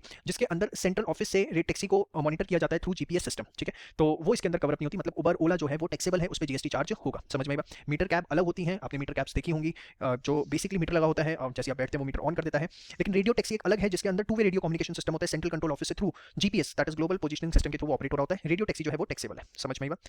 इसके बाद स्टेज कैरेज जो होती हैं, स्टेट के जो ट्रांसपोर्ट सिस्टम होते हैं, उनकी जितनी भी बसेस चल रही हैं अदर देन एयर कंडीशन, अगर उनकी एयर कंडीशन बसेस चल रही हैं तो जीएसटी लगेगा। लेकिन जनरली जैसे एक स्टेट से दूसरे स्टेट में या स्टेट कैरेज के अंदर जो बहुत सारी विद इन सिटीज होती हैं किसी स्टेट में, उनके बीच में जो ट्रांसपोर्ट सिस्टम स्टेज कैरेज का चल रहा है बट एयर कंडीशन बसेस नहीं, एयर कंडीशन बस पे जीएसटी लगेगा, नॉन एयर कंडीशन बस पे तो जीएसटी नहीं लगेगा। इसके बाद कई बार क्या होता है, जो स्टेज कैरेज होती है उसकी बसेस सफिशिएंट नहीं होती, खासकर त्योहार का जब मौसम आता है, या कुछ ऐसे स्पेसिफिक रूट्स हो सकते हैं जहाँ पे डिमांड बहुत ज़्यादा हो, तो वहाँ पर जो प्राइवेट कॉन्ट्रैक्टर्स होते हैं उनको बेसिकली परमिट दे दिया जाता है कि आप इस रूट पे भी अपनी बसेस चला सकते हैं, ठीक है, उनको कॉन्ट्रैक्ट कैरेज बोला जाता है। तो अगर उनकी भी नॉन एयर कंडीशन बसेस चल रही हैं उन रूट्स के ऊपर पब्लिक ट्रांसपोर्ट के पॉइंट ऑफ व्यू से, पब्लिक ट्रांसपोर्ट के लिए लिखा है यहाँ पे बकायदा, तो वो भी फिर एग्जेम्पशन नोटिफिकेशन से कवर अप होंगी, लेकिन वो नॉन एयर कंडीशन होनी चाहिए, एयर कंडीशन है तो नहीं चलेगा। देखिए सिंपल सी बात ध्यान रखिए, एयर कंडीशन यहाँ भी, यहाँ भी, यहाँ भी एयर कंडीशन है, जीएसटी को भैया एसी में जाना है तो सरकार का भी फिर फायदा सोचो, सीधी सी बात है, नॉन एसी होना चाहिए। हाँ, लेकिन ये जो कॉन्ट्रैक्ट कैरेज की बात करें, टूरिज्म पर्पस के लिए नहीं होना चाहिए, टैक्सी कैब वगैरह नहीं होनी चाहिए, ठीक है। तो आप मोटी मोटी अगर बात ध्यान रखें ना, तो उनका कहना मकसद ये है, एग्जामिशन नोटिफिकेशन बनाते हो कि भैया अगर टूरिज्म पर्पस के लिए है ना, तो फिर सरकार को भी जीएसटी चाहिए, क्योंकि भैया टूर पे जो बंदा निकला उसकी जेब में वैसे होंगे। सेकंड, अगर एयर कंडीशन में कोई ट्रैवल कर रहा है तो उससे जीएसटी लेंगे, बस मेन दो बातें अगर आप ध्यान रखो तो वो ये है। और नॉर्थ ईस्ट को प्रमोट करने के लिए उन्होंने एग्जामिशन नोटिफिकेशन दे दिया। अगर आप पूरा का पूरा देखें कि पिक्चर क्या है तो आपके सामने है। इधर ये तीन मैंने आपको बता दी। फोर्थ, हाँ, services provided bye cruise ships, charter vessels, ये भी क्या होंगी, टैक्सेबल होंगी। तो ये था आपका पैसेंजर ट्रांसपोर्टेशन सर्विस को लेकर पूरा का पूरा एग्जामिशन नोटिफिकेशन। इसे फटाफट आप एक बार नोट डाउन कर लीजिए, ठीक है। यहाँ तक आपकी ऑलमोस्ट 50% एग्जामिशंस जो है वो ओवर हो चुकी हैं। एक बार सारी की सारी एग्जामिशंस अब आप रिवाइज कर लीजिए। चलिए बच्चों, बात करते हैं गुड्स ट्रांसपोर्टेशन सर्विसेज की। तो गुड्स ट्रांसपोर्टेशन सर्विसेज को चार कैटेगरी में डिवाइड किया है, by road, by inland waterways, railway या गुड्स ट्रांसपोर्ट एजेंसी, या थर्ड फोर्थ कैटेगरी आपका बाय एयर। तो देखिए बहुत सिंपल है, इसमें कुछ भी ऐसा टेक्निकल नहीं है। इनलैंड वाटरवेज से अगर कुछ भी ट्रांसपोर्ट किया जा रहा है, कोई भी तरह के गुड्स, तो वो एग्जेम्प्ट है। रेलवे के थ्रू अगर रिलीफ मटेरियल, डिफेंस या मिलिट्री इक्विपमेंट, न्यूज़पेपर्स, मैगजीन्स, किसी भी तरीके का रेलवे का खुद का material, agricultural produce, milk, salt, food grains या ऑर्गेनिक मेन्योर्स, अगर ये ट्रांसपोर्ट किए जाते हैं थ्रू रेलवे तो वो एग्जेम्प्ट है। इवन ये वेसल के थ्रू भी किए जाएंगे तो भी क्या होगा, एग्जेम्प्ट होगा, क्योंकि हमने देखा इनलैंड वाटरवेज से कुछ भी किया जाता है तो वो एग्जेम्प्ट है, ठीक है। अभी जीटीए पे मैंने डिस्कशन नहीं किया, अभी मैंने सिर्फ रेलवे की बात की है और इनलैंड वाटरवेज, ये क्लियर है आपको। अब आते हैं यहाँ पर बाय रोड। बाय रोड अगर गुड्स ट्रांसपोर्ट किए गए हैं तो वो एग्जेम्प्ट है, एक्सेप्ट इन टू केसेस, वो टैक्सेबल है। First, through courier agency. Courier agency क्या होता है, जो डोर टू डोर सर्विस देती है आपके डोर पे, जैसे आपने नाम सुना होगा ब्लू डार्ट हो गया, फेडेक्स हो गया, तो ये कुरियर एजेंसी जो है डोर टू डोर सर्विस जो देती है वो टैक्सेबल है। गुड्स ट्रांसपोर्ट एजेंसी, जो गुड्स ट्रांसपोर्टेशन एजेंसी है, हमने देखा था इसकी बहुत सारी सर्विसेज रिवर्स चार्ज के अंदर कवर अप होती हैं, लेकिन इसकी कुछ सर्विसेज एग्जेम्प्ट भी हैं। कौन सी एग्जेम्प्ट है? सेम अगर आप देखें तो रेलवे वाली लिस्ट ही है पूरी की पूरी। अगर आप देखें रिलीफ मटेरियल, डिफेंस, न्यूज़पेपर, सिर्फ एक आइटम को छोड़ के रेलवे मटेरियल, क्योंकि रेलवे मटेरियल रेलवे को ही एग्जाम्पशन मिलेगा, उसमें जीटीए का कोई रोल नहीं। तो आप देखिए मैंने सारी सर्विसेज ये एरो जो बनाए हुए हैं आप देख सकते हैं कि सिर्फ एक बीच वाली जो सर्विस है रेलवे मटेरियल, अगर ये जीटीए कर रहा है, वैसे तो जीटीए का कोई इसमें रोल नहीं है, बट अगर करता है तो वो एग्जाम्पशन नोटिफिकेशन में कवर अप नहीं होता। In short, relief material, defence और material equipment, newspaper, magazine, agriculture produce, milk, salt and food grains, organic manure, चाहे जीटीए के थ्रू चाहे रेलवे के थ्रू, किसी के थ्रू भी ट्रांसपोर्ट किए जाए वो हमेशा एग्जाम्प्ट होंगे। रेलवे मटेरियल तभी एग्जाम्प्ट होगा जब वो रेलवे के थ्रू ट्रांसपोर्ट किया जाता है। समझ में आई बात? श्योर। मैं आपको याद दिलाना चाहूंगा गुड ट्रांसपोर्टेशन एजेंसी क्या होती है, जिसके अंदर हमने प्राइमरी चीज पढ़ी थी कि वो कंसाइनमेंट नोट इशू करते हैं। जस्ट फॉर रिमाइंडर, की वैल्यू से हम ऑलरेडी रिवर्स चार्ज में देख चुके हैं, ठीक है। आगे बात करते हैं। एक तो ये सर्विसेज एग्जाम्प्ट है। अपार्ट फ्रॉम दैट, अगर जीटीए सिंगल कंसाइनी से 750 रुपए या उससे कम चार्ज कर रहा है कंसिडरेशन, तो ऐसे जितने कंसाइनमेंट उसके पास आए हैं जिसके लिए उसने कंसिडरेशन 750 रुपए या उससे कम चार्ज करी है तो वो भी एग्जाम्प्ट होगी। या अगर उसका पूरा का पूरा जो भी टेम्पो या ट्रक गया, उसकी पूरी की पूरी जो कंसिडरेशन उसने चार्ज करी वो 1500 रुपए या उससे कम चार्ज करी, तो भी वो एग्जाम्प्ट होगा। मतलब सीधी सी बात है, जीटी की कौन सी सर्विसेज एग्जाम्प्ट है? पहले आपने रिवर्स चार्ज पढ़ा था, जीटी की कौन सी सर्विस एग्जाम्प्ट है? Relief material, defence, newspaper, agriculture produce, milk, salt and food grain, organic manure. उसके अलावा 6 सर्विसेज तो ये हो गई। 7वां नंबर, अगर वो कंसाइनी से 750 रुपए से कम की कंसिडरेशन चार्ज कर रहा है या 750 तक चार्ज कर रहा है तो वो भी क्या है, एग्जाम्प्ट है। या अगर किसी कंसाइनी ने पूरा का पूरा ट्रक बुक करवा दिया, टेम्पो बुक करवाया और उसने 1500 रुपए से कम की कंसिडरेशन चार्ज करी या 1500 चार्ज करी, तो भी वो क्या होगा, एग्जाम्प्ट होगा। अब बड़े ध्यान से देखिए, बाय रोड अगर गुड्स ट्रांसपोर्ट किए जाते हैं by person other then courier agency और जीटीए। अब सर कुरियर एजेंसी और जीटी के अलावा फिर बचा कौन? इंडिविजुअल ट्रक टेम्पो ऑपरेटर, जिनके पास अपने ट्रक टेम्पो होते हैं, जो खुद ही गुड्स कैरी करते हैं और उसे लेकर जाते हैं, वो कंसाइनमेंट नोट इशू नहीं करते। Who do not issue consignment note are not covered. इसका मतलब इंडिविजुअल ट्रक ऑपरेटर है या टेम्पो ऑपरेटर है, वो अपनी सर्विसेज अगर प्रोवाइड कर रहा है तो वो क्या होगी, वो एग्जेम्प्ट होगी। Who do not issue consignment note are not covered under GTA. बेशक आप इसे पूरा ऐसे लिख लेंगे, वो जीटीए का पार्ट नहीं है। तो मोटा मोटा अगर मैं आपको पूरा का पूरा क्रक्स बताऊं, by road individual truck tempo operator जो कंसाइनमेंट नोट इशू नहीं करता, उसकी सर्विसेज एग्जाम्प्ट है। कुरियर एजेंसी की एग्जाम्प्ट नहीं है, टैक्सेबल है। जीटीए की एग्जाम्प्ट है अगर वो relief material, defence, newspaper, agriculture, milk, salt, food grains, organic manure या कंसाइनी से कंसिडरेशन 750 रुपए से कम की चार्ज है या सिंगल कैरेज की कंसिडरेशन 1500 रुपए से कम है, तो एग्जाम्प्ट है। रेलवे से 1 2 3 4 5 6 7 ये एग्जाम्प्ट है सारा का सारा, इवन बाय वेसल। मतलब रेलवे मटेरियल चाहे वो रेल से जाए, चाहे वेसल के थ्रू जाए, दोनों ही सिचुएशन में एग्जाम्प्ट हो जाएगा, बट नॉट बाय जीटीए। समझ में आएगा? इसके बाद थर्ड है, फोर्थ है आपका बाय एयर। बाय एयर में क्या है, कस्टम स्टेशन इन इंडिया से अगर आउटसाइड इंडिया गुड्स जाते हैं। कस्टम स्टेशन क्या होता है, जहां पर बेसिकली अगर आपको गुड्स एक्सपोर्ट करने हैं तो सबसे पहले कस्टम स्टेशन पे लेके जाने होते हैं, जहां उन्हें क्लियरेंस दी जाती है। तो वहां से अगर गुड्स ट्रांसपोर्ट हुए to a place outside India तो वो एग्जेम्प्ट है 30 सितंबर 2019 तक। उसके बाद अगर एग्जामिशन नोटिफिकेशन एक्सटेंड नहीं हुआ तो वो टैक्सेबल हो जाए। या सेम अगर आउटसाइड इंडिया से गुड्स आते हैं by way of transport up to the custom station in India, तो वो भी क्या है, एग्जाम्प्ट है, लेकिन उस पर कोई डेट स्पेसिफिक नहीं है, मतलब अभी वो एग्जामिशन नोटिफिकेशन चलता रहेगा। बहुत इंपॉर्टेंट है और one of the technical exemption है, बड़े ध्यान से इसको देखिए। अब इसमें एक छोटा सा चेंज आ गया है बच्चों, ये एग्जामिशन नोटिफिकेशन एक्सटेंड होकर 30 सितंबर 2020 इसकी डेट हो गई है और एयर के साथ साथ वेजल को भी इसमें कवर अप किया जाएगा। इसके बाद स्पेशल पॉइंट्स में आते हैं। अंगाड़िया, अंगाड़िया क्या होता है, बेसिकली प्राइवेट कुरियर सर्विसेज होती है। जो टॉप क्लास बिजनेसमैन है वो जनरली अंगाड़िया यूज़ करते हैं, गुजरात मुंबई में बहुत ज़्यादा फेमस है। इसके अंदर अंगाड़िया जो है वो बेसिकली ट्रस्ट बेसिस पे काम चलता है और बड़े करोड़ों रुपए के ट्रांजेक्शन इधर के उधर किए जाते हैं। इनफैक्ट गुजरात में जितने भी डायमंड ट्रेडर्स हैं, अगर अंगाड़िया छुट्टी पे चले जाएं तो वो उतने दिन तक ट्रेड नहीं करते। जैसे दिवाली पे अंगाड़िया जनरली 15 दिन की छुट्टी पर होते हैं, तो अंगाड़ियों का 15 दिन की छुट्टी है, तो गुजरात के डायमंड ट्रेडर्स 15 दिन ट्रेड नहीं करते। ये लोग हाई वैल्यू के गुड्स या जो पैसे हैं वो एक जगह से दूसरी जगह पहुंचाते हैं। आपने मूवीज में देखा होगा कि जनरली क्या होता है, मिस्टर ए गए किसी अंगाड़िया के पास, उन्होंने 100 करोड़ रुपए उनको दिए और बोला कि पैसा मुंबई से मेरा दुबई पहुंचा दो या गुजरात में इस जगह पहुंचा दो, और कोई करेंसी नोट होता है, उसका नोट नंबर बता दिया जाता है एज ए कोड, वहां पर वो कोड बताता है और उसको वैसे पैसे दे दिए जाते हैं। अगर आपने किसी मूवी में इस तरह की हवाले की चीजें देखी हो, हवाला वर्ड आपने सुना होगा बेसिकली। तो मनी के केस में तो कोई दिक्कत नहीं होता, एक बैंकिंग सिस्टम की तरह ऑपरेट करते हैं कि आप किसी भी अंगाड़िया पे जमा करवाओ और वो दूसरे अंगाड़िया को बता देगा वहां पर और वो वहां पर पेमेंट कर देंगे। लेकिन अगर गुड्स हैं तो फिर वो प्रॉपर सिक्योरिटी लेके उसे ट्रांसपोर्ट करते हैं और कंसिडरेशन चार्ज करते हैं। तो एक बड़ा अनऑफिशियल नेटवर्क है हिंदुस्तान के अंदर ये, जो कि बिजनेसमैन यूज करते हैं और ये ट्रस्ट बेसिस पर चलता है। ठीक है, तो ये कुरियर सर्विस है एक तरह से और ये टैक्सेबल है। इसके बारे में, गाड़ी के बारे में आप नेट पे थोड़ा सा जरूर पढ़िएगा, आपका ज्ञान अच्छा बढ़ेगा। इसके बाद टाइम सेंसिटिव ट्रांसपोर्टेशन जो होती है, जिसके अंदर प्रॉमिस किया जाता है 24 घंटे में, 48 घंटे में डिलीवरी हो जाएगी। तो अगर वो बाय रोड है और कंसाइनमेंट नोट इशू किया जाता है तो ही उसे गुड ट्रांसपोर्ट जीटीए में कवर किया जाएगा, अदरवाइज उसे क्या माना जाएगा, कुरियर एजेंसी माना जाएगा। ठीक है, इसके बाद services by GTA to unregistered person other than covered by reverse charge. आपको अगर याद हो तो रिमाइंडर के तौर पे हमने रिवर्स चार्ज में पढ़ा था कि अगर जीटीए सर्विस देता है registered factory society, cooperative society under any law, registered taxable person under GST including casual taxable person, company partnership, registered and unregistered including LLP and association of person, याद आ रहा है आपको। तो यहाँ पर क्या है, अगर जीटीए किसी अनरजिस्टर्ड पर्सन को सर्विस देता है अदर देन जो कवर्ड है रिवर्स चार्ज में, ठीक है, मतलब इनको छोड़ के, तो वो जो है सारी की सारी एग्जेम्प्ट होगी। समझ में आई बात। Other than those covered by reverse charge, reverse charge को याद दिलाने के लिए पूरा का पूरा देखो असाइनमेंट खोल के ऐसे ही पूरा का पूरा आपको वहाँ पर बताया था कि रजिस्टर्ड टैक्सेबल पर्सन में भी क्या आएगा। ठीक है, इसके बाद एक्सप्रेस कार्गो सर्विस है, कुरियर सर्विस होती है। ठीक है, ये जो है कुरियर एजेंसी प्रोवाइड करती है, आपको नाम एग्जाम में मिल सकता है इसलिए स्पेसिफिकली यहाँ दे दिया। एक्सप्रेस कार्गो सर्विस, तो ये कुरियर एजेंसी सर्विस प्रोवाइड करती है जनरली बाय एयर, बहुत जल्दी आपका जो कुरियर है वो पहुंचाया जाता है और ये टैक्सेबल है। समझ में आई बात।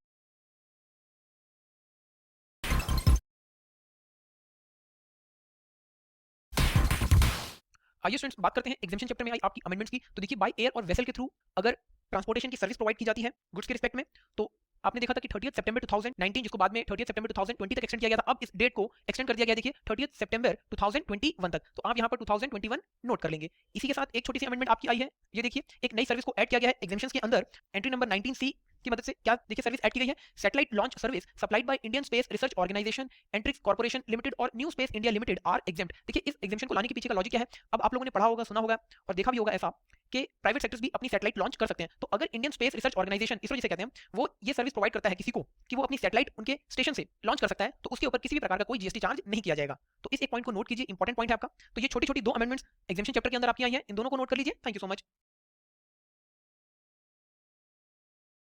चलिए बात करते हैं बैंकिंग एंड फाइनेंशियल सर्विसेज की। देखिए आरबीआई कोई भी सर्विस देगा तो that is covered by exemption notification, लेकिन ये बात ध्यान रखने वाली है जो सर्विसेज आरबीआई प्रोवाइड करेगा वो एग्जाम्प्ट है। आरबीआई को सर्विसेज दी गई हैं तो एग्जाम्प्ट नहीं है। Only services provided by RBI are exempt, not the services provided to RBI. समझ में आई बात? श्योर, बहुत इंपॉर्टेंट चीज है। इसके अलावा बैंक जितने भी लोन देते हैं या डिपॉजिट्स लेते हैं उसमें जो इंटरेस्ट पेमेंट या डिस्काउंट के फॉर्म में चार्जेस होते हैं वो जो है एग्जाम्प्ट है, उसके ऊपर किसी भी तरीके का जीएसटी नहीं लगेगा। सपोज बैंक ने लोन दिया, लोन के अगेंस्ट उसे इंटरेस्ट मिल रहा है तो उस इंटरेस्ट अमाउंट पे जीएसटी नहीं लगेगा, या बैंक में किसी ने एफडी करवाई उस पे बैंक इंटरेस्ट दे रहा है उस पे कोई जीएसटी नहीं लगेगा। लेकिन इसके अलावा कोई और चार्जेस बैंक चार्ज करता है, जैसे जनरली आप लोन लेते हैं तो प्रोसेसिंग चार्जेस बैंक चार्ज करता है, सर्विस चार्जेस, एडमिनिस्ट्रेटिव चार्जेस, या इसके अलावा कोई भी चार्जेस अगर बैंक चार्ज करता है तो वो कवर अप नहीं होते, मतलब वो जो है टैक्सेबल है। लेकिन अगर बैंक लोन्स और डिपॉजिट्स के अगेंस्ट इंटरेस्ट या discounting income whatever you can call it वो चार्ज करता है तो फिर वो एग्जाम्प्ट है। ठीक है, उसके ऊपर कोई जीएसटी नहीं लगेगा। लेकिन इसमें एक सबसे इंपॉर्टेंट पॉइंट है, क्रेडिट कार्ड्स जो है वो कवर अप नहीं होते। क्रेडिट कार्ड पे अगर बैंक इंटरेस्ट चार्ज करता है तो उस केस के अंदर जीएसटी चार्ज होगा।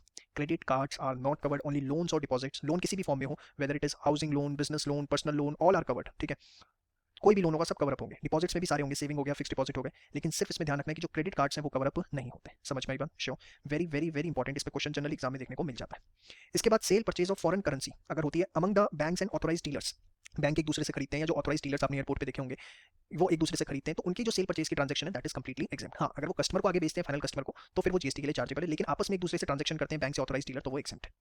सेम वे अब बड़े ध्यान से देखिएगा, debit card, credit card, charge card या कोई अदर कार्ड। अब डेबिट कार्ड सुना है सर, क्रेडिट कार्ड सुना है। डेबिट कार्ड होता है कि जो हमारे अकाउंट में पैसा उसके अगेंस्ट, क्रेडिट कार्ड में हम शॉपिंग कर लेते हैं, एक स्पेसिफिक डेट को तक पैसा देना होता है। चार्ज कार्ड क्या होता है? चार्ज कार्ड में क्या होता है, देखिए ये क्रेडिट कार्ड की तरह ही होता है। सपोज मेरे पास एक कार्ड है, उसकी 50,000 लिमिट है। मैं हर महीने जो भी शॉपिंग करता हूँ मुझे अगले महीने 10 तारीख तक उसे क्लियर करना होता है। क्रेडिट कार्ड में क्या होता है कि सपोज आपने 50,000 की शॉपिंग करी, अगले महीने 10 तारीख तक आपको 50,000 पेमेंट करनी है, लेकिन आपके पास 50,000 नहीं है, 25,000 है, तो आप 25,000 पे कर दो, बाकी 25,000 रुपये विद इंटरेस्ट आप अगले महीने पे कर देना, या अपनी कन्वीनियंस के हिसाब से पे कर देना, इंटरेस्ट चार्ज करेगा बैंक। लेकिन चार्ज कार्ड में क्या होता है, अगर आपने 50,000 की शॉपिंग करी और 10 तारीख है, तो आपको 10 तारीख को 50,000 रुपये पूरे देने पड़ेंगे, आप इस बैलेंस को कैरी फॉरवर्ड नहीं कर सकते। This is the fundamental difference between the credit card and charge card. या इसके अलावा अदर कार्ड होते हैं जैसे गिफ्ट कार्ड, कि सपोज मैंने आपको एक 5,000 का गिफ्ट कार्ड दे दिया जिससे आप कोई भी शॉपिंग कर सकते हैं। तो बेसिकली कोई भी कार्ड है, अब होता क्या है जब हम कार्ड स्वैप करते हैं कहीं पर भी, बड़ा सिंपल सा एग्जांपल देता हूँ, आपने ऑनलाइन कोर्स लिया तो कार्ड के थ्रू लिया होगा, तो हुआ क्या, जब आपने कार्ड को स्वैप किया, स्वैप के इन द सेंस कार्ड से पेमेंट करी किसी भी तरीके से, तो जो भी आपका बैंक है उससे पेमेंट हमारे अकाउंट में आ गई। यस और नो? सपोज आपका एचडीएफसी में अकाउंट है, तो आपके एचडीएफसी से जो पेमेंट है वो हमारे ई स्कॉलर्स अकाउंट के अंदर आ गई। यस और नो? तो एक तरह से आपके बैंक ने सर्विस दी ना, कि वहां से पेमेंट निकल के हमारे ई स्कॉलर्स में वो आ गई। तो उसमें भी प्रॉपर चार्जेस होते हैं, मैं आपको बताऊं, जैसे हमें चार्जेस देने पड़ते हैं उसके लिए 2%, जो भी आप हमें फीस देते हैं उसके लिए हमारा पेमेंट गेटवे 2% हमसे चार्ज करता है बकायदा इसके लिए। तो चलिए छोड़िए, अगर वो amount up to ₹2,000 per transaction है तो वो एग्जेम्प्ट है, किसी भी तरीके का उस पर कोई जीएसटी नहीं लगेगा। ठीक है, ट्रांजेक्शन अमाउंट यहाँ पर ये समझिए जीएसटी नहीं लगेगा, in the sense suppose HDFC से पैसे निकल के ई स्कॉलर्स में आए और उसका 1.5% खर्चा है, तो वैसे ही होता कि जो भी ट्रांजेक्शन अमाउंट है उसका 1.5% हमारा कट जाता, 1.5% प्लस 18% उस पर जीएसटी। बट क्योंकि अगर ट्रांजेक्शन अमाउंट 2,000 है तो सिर्फ 1.5% लगेगा, उस पर 18% जीएसटी नहीं लगेगा।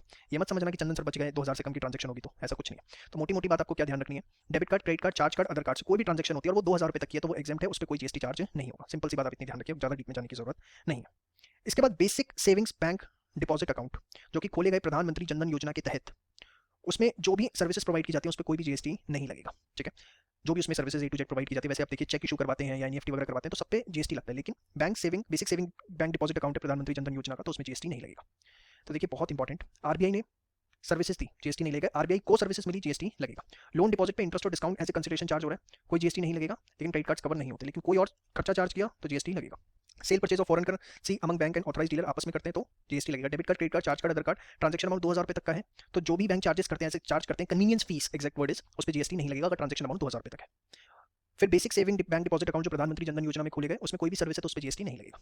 इसके बाद ये लास्ट आपका services provided by financial intermediaries, जो कि लोकेटेड है आईएफएससी एसईजेड में, इंटरनेशनल फाइनेंशियल सर्विस सेंटर में। जो फाइनेंशियल इंटरमीडियरीज हैं अगर वो कोई भी सर्विस प्रोवाइड करते हैं तो उस पर जीएसटी नहीं लगेगा।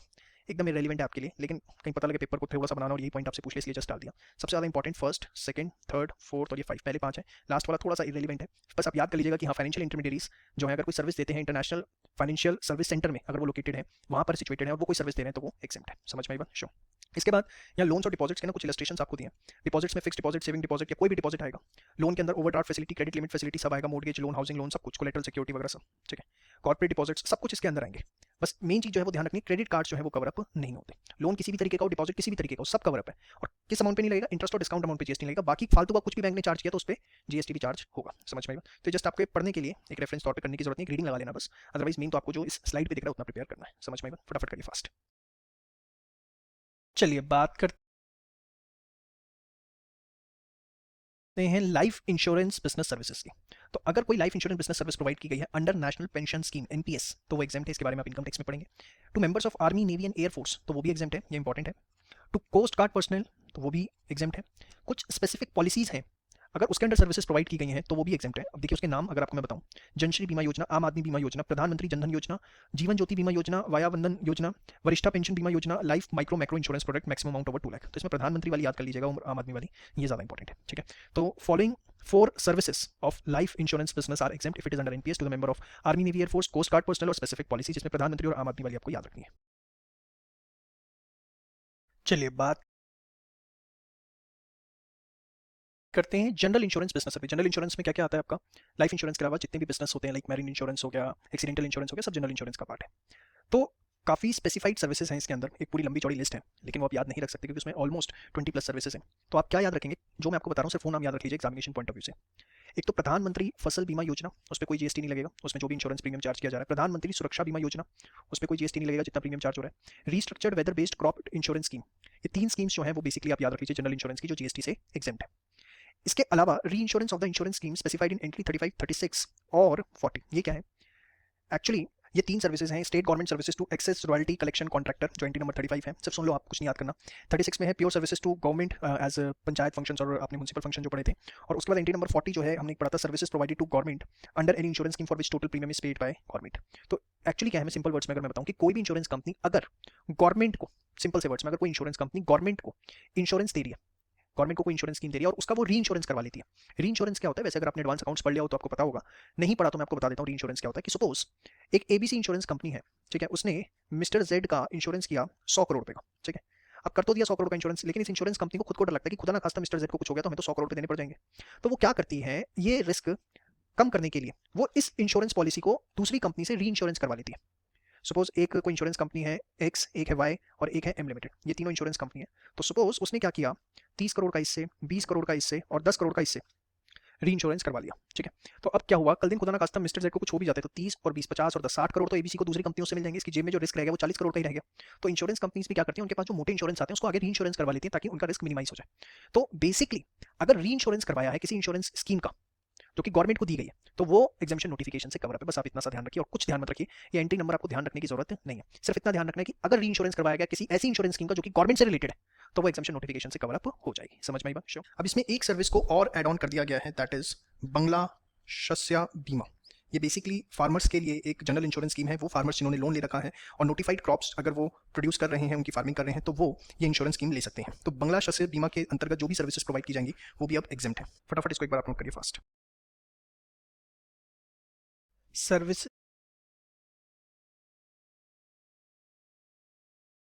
Bye specified bodies. अब हम कुछ ऑर्गेनाइजेशंस की बात करेंगे, अगर ये कोई भी सर्विस दे रही हैं तो वो एग्जेम्प्ट है। सबसे पहले ESI, employ state insurance corporation, EPF that is employ provident fund organisation, coal mines employ provident fund organisation, national pension scheme trust NPS जिसकी हमने बात करी, आईआरडीए जो कि इंश्योरेंस कंपनीज को रेगुलेट करता है, insurance regulatory and development authority, investor protection services by SEBI, collection of contribution under Atal pension Yojana, collection of contribution under pension schemes of state government, और सर्विसेज बाय फसाई। आपने देखा होगा जितने भी फूड प्रोडक्ट्स होते हैं उसमें फसाई का एक रजिस्ट्रेशन नंबर होता है। तो बेसिकली जितनी भी ऐसी ऑर्गेनाइजेशन जो पब्लिक वेलफेयर के लिए काम कर रही है वो सारी की सारी यहाँ कवर अप कर दी गई और बोल दिया गया कि अगर ये कोई भी सर्विसेज दे रही है तो उस पर कोई जीएसटी नहीं लगेगा। देखिए, इनको याद करने का एग्जामिशन नोटिफिकेशन को एक ही तरीका है। हमने अपनी तरफ से पूरी कोशिश करी, इसे ज़्यादा से ज़्यादा कंसाइज करते हैं, ज़्यादा कंसाइज नहीं कर सकते। यू विल नॉट बिलीव, एक एक वीडियो को रिकॉर्ड करने में हमारे 3 घंटे से ऊपर लग रहे हैं सिर्फ कंटेंट डेवलप करने में कि उसे कैसे कंसाइज करें। सिर्फ आपको क्या करना है, एक बार आपने एग्जामिशन नोटिफिकेशन सारे के सारे पढ़ लिए, उसको डेली बेसिस पे रीड करना है, याद करने की कोशिश नहीं करनी, सिर्फ रीड करना है। 10 से 15 दिन, जिस दिन एग्जामिशन का चैप्टर खत्म हो गया, डेली 10 से 15 दिन सिर्फ रीड करोगे, एक बार सुबह या शाम को एक बार रीड करो और उसके बाद आप ऑटोमेटिक देखेंगे कि सारी की सारी आपके दिमाग में बैठ जाएंगी। आप सोचेंगे एक ही बार बैठ के याद कर लें, वो थोड़ा सा प्रैक्टिकली इंपॉसिबल है, लेकिन हाँ, इसको आपने लगातार 10 से 15 दिन पढ़ा तो ये ऑटोमेटिक आपके दिमाग में जाके फिट हो जाएगी। समझ में आई बात? चलिए अब देखते हैं exemption notification related to business facilitator या बिजनेस कॉरेस्पॉन्डेंट सर्विसेज। हमने अमेंडमेंट्स जब पढ़ी थी रिवर्स चार्ज मैकेनिज्म के अंदर तो देखा था न्यू सर्विसेज कुछ ऐड हुई हैं, services provided by business facilitator to banking company. याद आ रहा है आपको? तो देखिए यहाँ पर जो एग्जामिशन नोटिफिकेशन है वो क्या कहता है, वो कहता है कि अगर बिजनेस फैसिलिटेटर या बिजनेस कॉरेस्पॉन्डेंट बैंकिंग कंपनी को या इंश्योरेंस कंपनी को, बैंकिंग कंपनी को या इंश्योरेंस कंपनी को सर्विसेज देते हैं रिलेटेड टू रूरल एरिया, तो वो एग्जेम्प्ट है, उस पर किसी भी प्रकार का कोई भी जीएसटी नहीं लगेगा। और इवन बैंकिंग कंपनीज के केस में तो क्या बोला गया कि बिजनेस फैसिलिटेटर या बिजनेस कॉरेस्पॉन्डेंट या तो ये खुद दें या अपने इंटरमीडियरी के थ्रू भी देते हैं तो भी एग्जामिशन नोटिफिकेशन अप्लाई होगा। In case of banking company, intermediary of business facilitators and correspondent services are also covered. तो सिंपल सी चीज, रूरल एरिया से रिलेटेड कोई भी सर्विस बिजनेस फैसिलिटेटर या correspondent banking company, insurance company को दे रहे हैं तो वो एग्जेम्प्ट है। अब इसको अगर हम आरसीएम रिवर्स चार्ज मैकेनिज्म से लिंक करके पढ़ें एक बार के लिए, जो आपने आरसीएम में पढ़ा था, तो वहां क्या था कि बिजनेस फैसिलिटेटर अगर बैंकिंग कंपनी को कोई सर्विस दे रहा है तो वो आरसीएम का पार्ट है। तो मैं आपको रिमाइंड करवाना चाहूंगा कि बिजनेस फैसिलिटेटर अगर बैंकिंग कंपनी को अदर देन रूरल एरिया में सर्विस दे रहा है तो आरसीएम लगेगा, क्योंकि रूरल एरिया वाली तो यहाँ पर क्या हो गई है, एग्जेम्प्ट हो गई है। और वहां पे याद करो सिर्फ बिजनेस फैसिलिटेटर था, यहाँ मतलब बिजनेस कॉरेस्पॉन्डेंट अगर बैंकिंग कंपनी को अदर देन रूरल एरिया में सर्विस दे रहा है तो फिर फॉरवर्ड चार्ज लगेगा। In the sense business correspondent को ही जीएसटी जमा करवाना पड़ेगा। दोबारा से रिपीट कर देता हूँ, 4 मार्क्स का क्वेश्चन आने के पूरे चांसेस हैं, बड़े ध्यान से सुनिए। बिजनेस फैसिलिटेटर या कॉरेस्पॉन्डेंट बैंकिंग कंपनी को कोई भी सर्विस दे रहे हैं रिलेटेड टू रूरल एरिया वो एग्जेम्प्ट है। इवन उसके इंटरमीडियरीज भी दे रहे हैं तो भी एग्जेम्प्ट है। रूरल एरिया के अलावा कहीं दे रहे हैं, अर्बन एरिया में दे रहे हैं, सिंपल वर्ड्स के अंदर अगर मैं बोलूँ तो हमें ये देखना है कि देने वाला सर्विस कौन है, बिजनेस फैसिलिटेटर या कॉरेस्पॉन्डेंट। अगर वो फैसिलिटेटर है तो आरसीएम में लगेगा, मतलब जो बैंकिंग कंपनी है वो जीएसटी गवर्नमेंट को जमा करवाएगी क्योंकि वो recipient of supply of goods and services है। लेकिन अगर बिजनेस कॉरेस्पॉन्डेंट दे रहा है बैंकिंग कंपनी को अदर देन रूरल एरिया मतलब अर्बन एरिया में, तो फिर फॉरवर्ड चार्ज लगेगा, मतलब बिजनेस कॉरेस्पॉन्डेंट को जो है वो जीएसटी जमा करवाना पड़ेगा। ये जस्ट आपको रिमाइंड करवा रहा हूँ जो अमेंडमेंट में आपने पढ़ा था, क्योंकि मुझे उम्मीद है अब यहाँ तक आते आते आप भूल गए होंगे। इंश्योरेंस कंपनी में ऐसा कुछ भी नहीं है। इंश्योरेंस कंपनी में सीधा है कि बिजनेस फैसिलिटेटर या कॉरेस्पॉन्डेंट सर्विस दे रहे रूरल एरिया में तो एग्जेम्प्ट है, इसके अलावा कोई भी केस होगा तो एग्जेम्पशन नहीं है। समझ में आई बात? शो फटाफट इसको एक बार नोट डाउन करिए फास्ट। चलिए बात करते हैं लीजिंग सर्विसेज की। हमने लीजिंग सर्विसेज के रिस्पेक्ट में ये पढ़ा था जब हमने रिवर्स चार्ज मैकेनिज्म में देखा था कि जो 5 न्यू सर्विसेज ऐड हुई हैं, फोर्थ थी सर्विस, उसमें services supplied by any person by way of transfer of development rights और फ्लोर स्पेस इंडेक्स, अगर आपको याद हो, और long term lease of land 30 years और more by any person against consideration. तो वही मैंने आपको बताया था कि एग्जेम्पशन नोटिफिकेशन से एग्जेम्प्ट हो गई हैं। तो वही बात यहाँ है, बाय टीडीआर, एफसीआई और long term lease bye any person against consideration reverse charge mechanism है, बट फॉर द टाइमिंग इसे एग्जेम्प्ट कर दिया गया। मतलब जब भी एग्जेम्पशन नोटिफिकेशन विड्रॉ भी होगा तो आरसीएम में टैक्स लगेगा, जीएसटी लगेगा। फिलहाल जो है आरसीएम नहीं लग रहा, फिलहाल ये जो है एग्जेम्प्ट है। इसकी बात हमने वहां पर भी अच्छे से कर ली थी, जस्ट मैं रिकॉल करवा रहा हूँ आपको। इसके बाद लॉन्ग टर्म लीज, 30 साल, लॉन्ग टर्म लीज का मतलब होता है 30 ईयर्स या more, of industrial plots for development of infrastructure for financial business के इंफ्रास्ट्रक्चर डेवलपमेंट के लिए अगर 30 साल या उससे ऊपर के टाइम पीरियड के लिए कोई इंडस्ट्रियल प्लॉट लीज पे दिया गया है तो वो भी एग्जेम्पशन नोटिफिकेशन से कवर अप होगा। वैसे इसकी अहमियत खत्म हो जाती है क्योंकि यहाँ पर अगर देखा जाए तो लॉन्ग टर्म लीज जो फिफ्थ है, long term lease of land, तो इससे बाय डिफॉल्ट ये भी कवर अप हो जाता है। तो मतलब कोई भी लॉन्ग टर्म लीज होगी 30 साल से ऊपर की तो वो एग्जेम्पशन नोटिफिकेशन से कवर अप है। तो इस पॉइंट की कोई सेपरेट वैलिडिटी रह नहीं जाती, बट बुक में गिवन है तो आपको बता दिया। इसके बाद नेक्स्ट पॉइंट है leasing of asset by Indian Railway Financial Corporation to Indian Railway. अगर IRFC, Indian Railway Financial Corporation, Indian Railway को असेट लीज पे देती है, असेट लीज पे देती है, इसका मतलब क्या है? एक्चुअली उनकी वेबसाइट से ही ये फ्लो चार्ट उठाया, मैं आपको इनका पूरा प्रोसेस बताता हूँ। आईआरएफसी क्या करता है? बॉन्ड इशू करता है, जो कि पब्लिक या जो भी फाइनेंशियल इंस्टीट्यूशन है वो लेते हैं। उस बॉन्ड से फिर आईआरएफसी जो है असेट्स परचेज करता है जो इंडियन रेलवे को चाहिए, और वो असेट परचेज करके इंडियन रेलवे को लीज पे दे देता है। इंडियन रेलवे उसके बदले में लीज रेंट देती है किसको? आईआरएफसी को। और वो जो भी लीज रेंट आईआरएफसी को मिलता है उससे वो इंटरेस्ट एंड प्रिंसिपल रीपेमेंट जो इन्होंने भी बॉन्ड खरीदे थे उनकी करती है। तो एक तरह से आईआरएफसी क्या है कि बेसिकली इंडियन रेलवेज के लिए फंड अरेंज करने का तरीका, कि Indian Railway Financial corporation bond issue करेगी, उस पर पैसा आएगा, उससे वो कुछ असेट परचेज करेगी जो इंडियन रेलवे को चाहिए, फिर वो इंडियन रेलवे को वो असेट्स दे देगी और उसके बदले में लीज पेमेंट लेगी, और उस लीज पेमेंट से वो इंटरेस्ट और प्रिंसिपल रीपेमेंट करेगी। तो जितने भी असेट लीज आउट किए जा रहे हैं आईआरएफसी द्वारा इंडियन रेलवेज को, उस पर कोई जीएसटी नहीं लगेगा। समझ में? This is something important. Clear? फटाफट इसको पूरा का पूरा नोट डाउन करिए फास्ट। चलिए बात करते हैं exemptions related to legal services.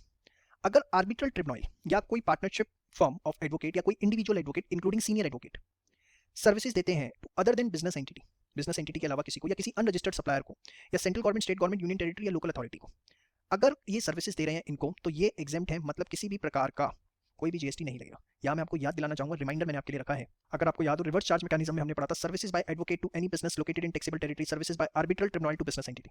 तो देखिए यहाँ जो एग्जेम्प्ट है वो क्या है? To other than business entity. अगर ये आर्बिट्रल ट्रिब्यूनल या सीनियर एडवोकेट या फर्म ऑफ एडवोकेट या इंडिविजुअल एडवोकेट किसी बिजनेस एंटिटी को सर्विसेज दे रहे हैं तो वो एग्जेम्प्ट नहीं है, और उस पर रिवर्स चार्ज बेसिस पर जो है वो जीएसटी लगेगा। एग्जेम्पशन सिर्फ इन 3 चीजों को लेकर है। बिजनेस एंटिटी को दिया गया है तो रिवर्स चार्ज बेसिस पे जीएसटी लगेगा। समझ में आई बात? जहां जहां आरसीएम से लिंक है, मेरी कोशिश है मैं आपको बताते हुए चलूं, याद करवाता हुआ चलूं। इसके बाद सर्विसेज टू एडवोकेट और फर्म ऑफ एडवोकेट्स। एक एडवोकेट दूसरे एडवोकेट को सर्विस दे रहा है या एक फर्म ऑफ एडवोकेट दूसरे फर्म ऑफ एडवोकेट को सर्विस दे रही है, तो बड़ा सिंपल है। अगर कोई बाय इंडिविजुअल एडवोकेट या फर्म ऑफ एडवोकेट सर्विस दी जा रही है तो वो एग्जेम्प्ट है।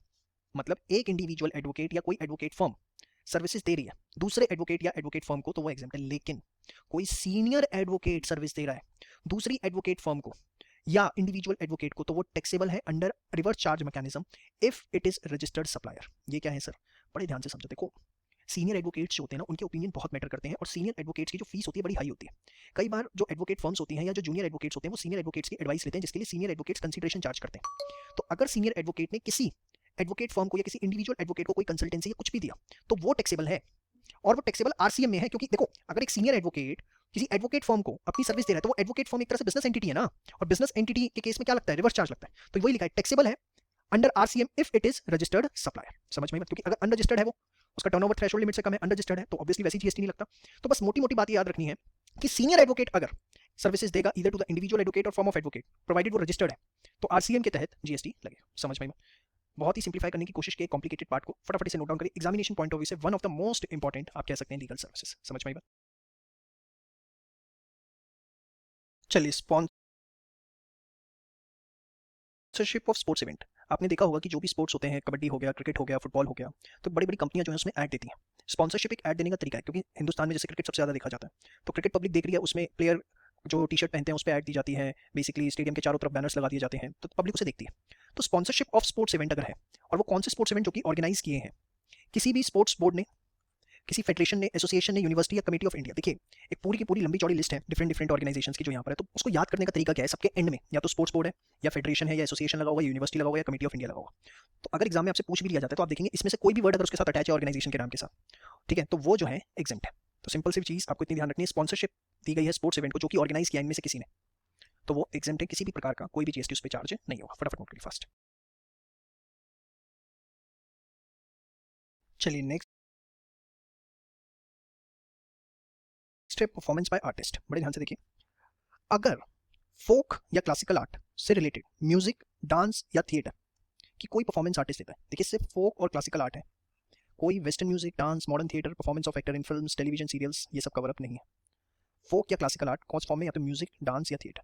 तो अगर कोई आर्टिस्ट परफॉर्मेंस देता है रिलेटेड टू दिस और कंसिडरेशन चार्ज करता है उसके लिए 1.5 लाख रुपए से कम, तो वो एग्जेम्प्ट है। 1.5 लाख से ऊपर कंसिडरेशन चार्ज करता है तो फिर जीएसटी पूरे के पूरे अमाउंट पे लगेगा। हाँ, अगर ये सर्विसेज प्रोवाइड की गई है by such artist as brand ambassador, as a brand ambassador service दी है, तो फिर वो कवर अप नहीं होगी। मतलब सिर्फ एग्जेम्प्ट तभी है जब कोई फोक या क्लासिकल आर्ट से related artist bye way of music, dance या थिएटर परफॉर्मेंस दे रहा है और कंसिडरेशन चार्ज कर रहा है 1.5 लाख रुपए से कम। इसके अलावा कोई भी केस है एज ए ब्रांड एम्बेसडर है तो टैक्सेबल है।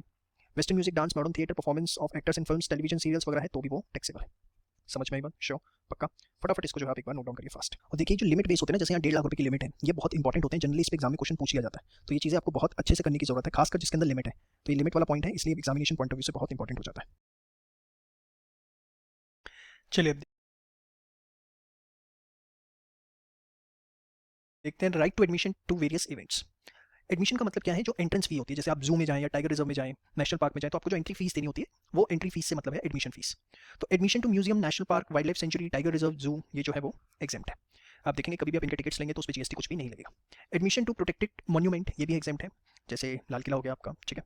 इसके बाद एडमिशन टू एंटरटेनमेंट इवेंट्स और एक्सेस टू अम्यूजमेंट फैसिलिटीज़, जैसे आप किसी सर्कस में जाते हैं, डांस थिएटिकल परफॉर्मेंस में जाते हैं, अवार्ड फंक्शन में जाते हैं, कॉन्सर्ट में जाते हैं, किसी स्पोर्ट्स इवेंट में जाते हैं, प्लानिटेरियम में जाते हैं। प्लानिटेरियम जैसे दिल्ली के अंदर है नेहरू प्लानिटेरियम, उसके अंदर बताया जाता है कि प्लैनेट्स की मूवमेंट किस तरीके से होती है, बेसिकली स्पेस में किस तरीके से प्लैनेट, स्टार्स वगैरह मूवमेंट करते हैं, ये प्लानिटेरियम में दिखाया जाता है इस तरीके से पूरा प्रोजेक्टर पे।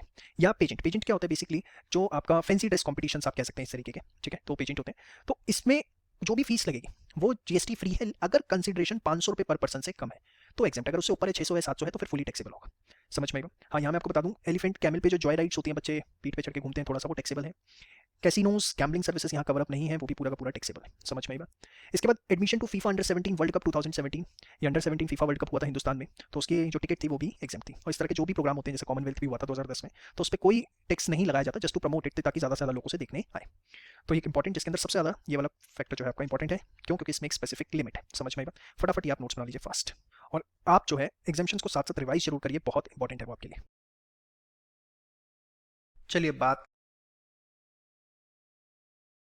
करते हैं सर्विसेज बाय आरडब्ल्यूए। आरडब्ल्यूए एक बहुत कॉमन टर्म है जो आपने डे टू डे लाइफ में सुनी होगी। जो भी सोसाइटीज़ होती हैं उनकी एक आरडब्ल्यूए होती है। आजकल अपार्टमेंट्स का कॉन्सेप्ट आ गया है, अपार्टमेंट्स बिल्डअप किए जाते हैं, तो अपार्टमेंट्स की अपनी एक आरडब्ल्यूए एसोसिएशन होती है।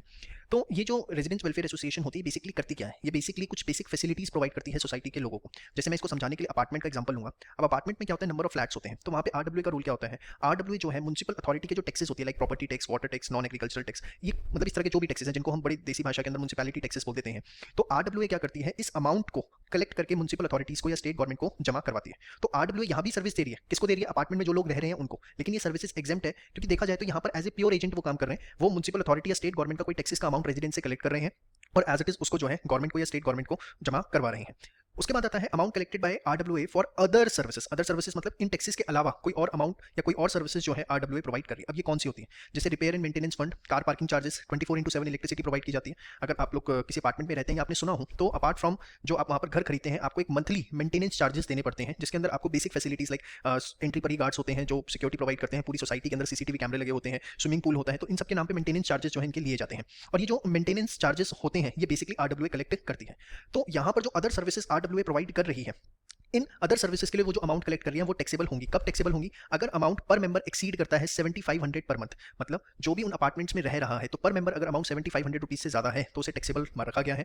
एंड टोटल कलेक्शन जो है आरडब्ल्यूए की 20 लाख रुपए से ज्यादा होनी चाहिए। मतलब अगर छोटे अपार्टमेंट्स हैं, देखा जाए अगर वहाँ पे 10, 15, 20 ही फ्लैट्स हैं तो टैक्सेबल नहीं होगा। आरडब्ल्यूए की अगर टोटल कलेक्शन 20 लाख रुपए से ज्यादा है साल की, और पर मेंबर का जो अमाउंट है वो 7500 से ज्यादा है, तभी वो टैक्सेबल होगा। यहाँ पर इस चीज को बहुत अच्छे से समझने की कोशिश करिए आप कि सपोज पर मेंबर अमाउंट जो है वो 10,000 रुपये है, बट पर अमाउंट पर मंथ वो 10,000 है, लेकिन आरडब्ल्यूए की अगर टोटल कलेक्शन 20 लाख से कम है, ठीक है, तो उस केस के अंदर वो एग्जेम्प्ट होगा।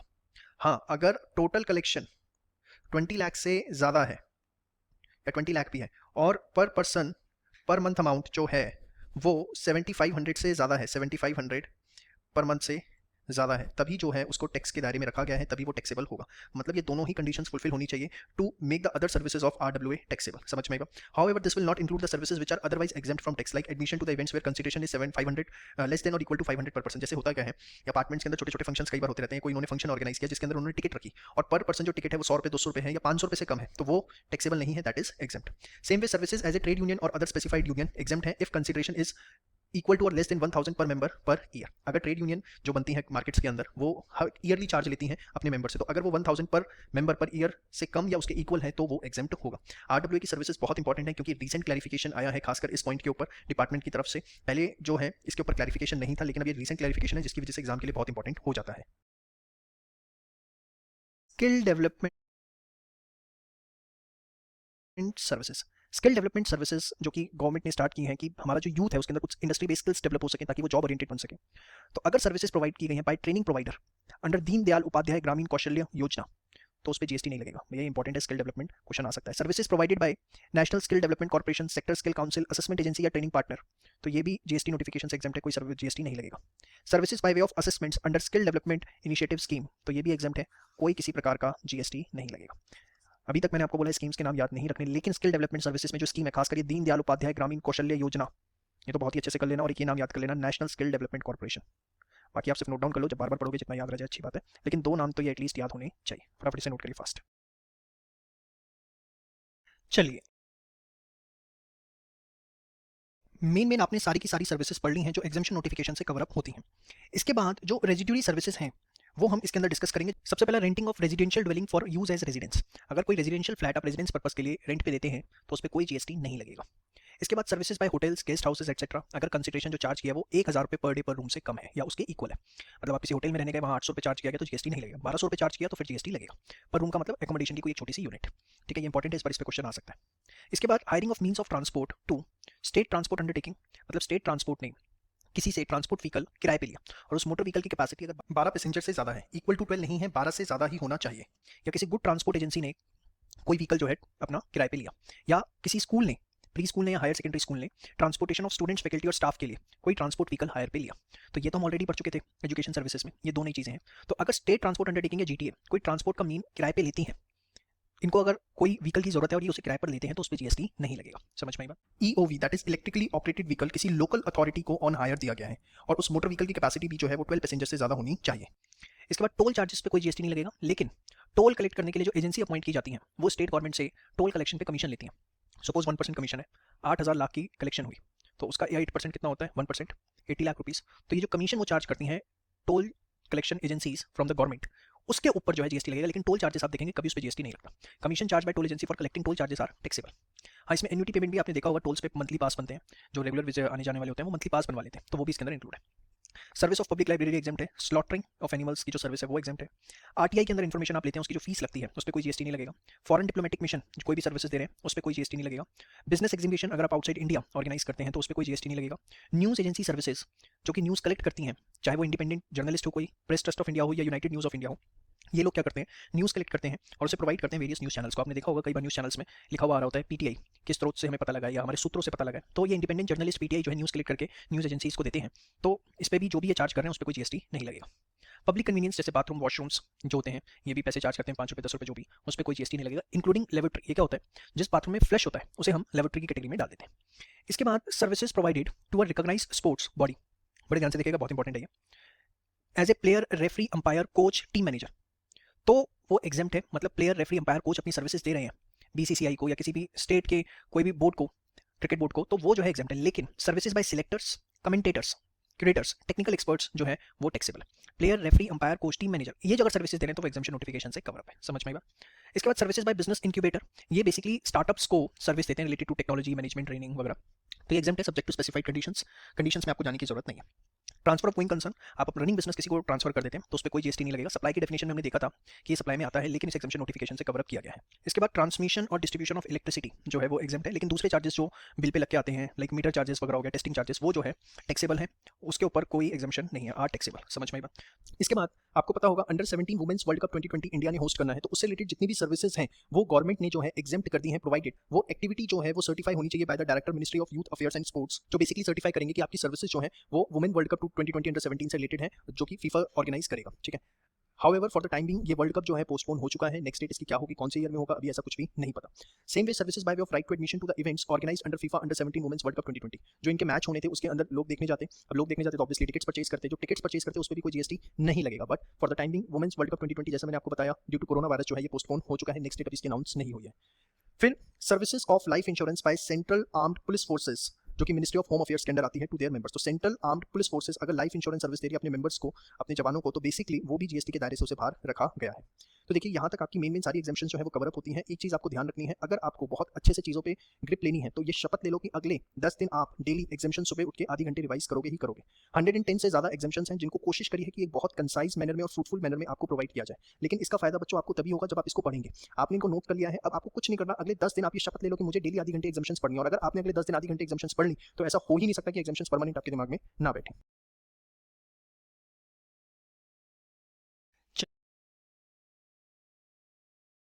चलिए अब लास्ट में कुछ 4 एग्जाम्पशंस और हैं जो मैं आपको बताना चाहूँगा। इसके बाद हमारा ये चैप्टर कंक्लूड होता है और जो आपको असाइनमेंट प्रोवाइड किया जाएगा वो पूरा का पूरा असाइनमेंट आपको सॉल्व करना है।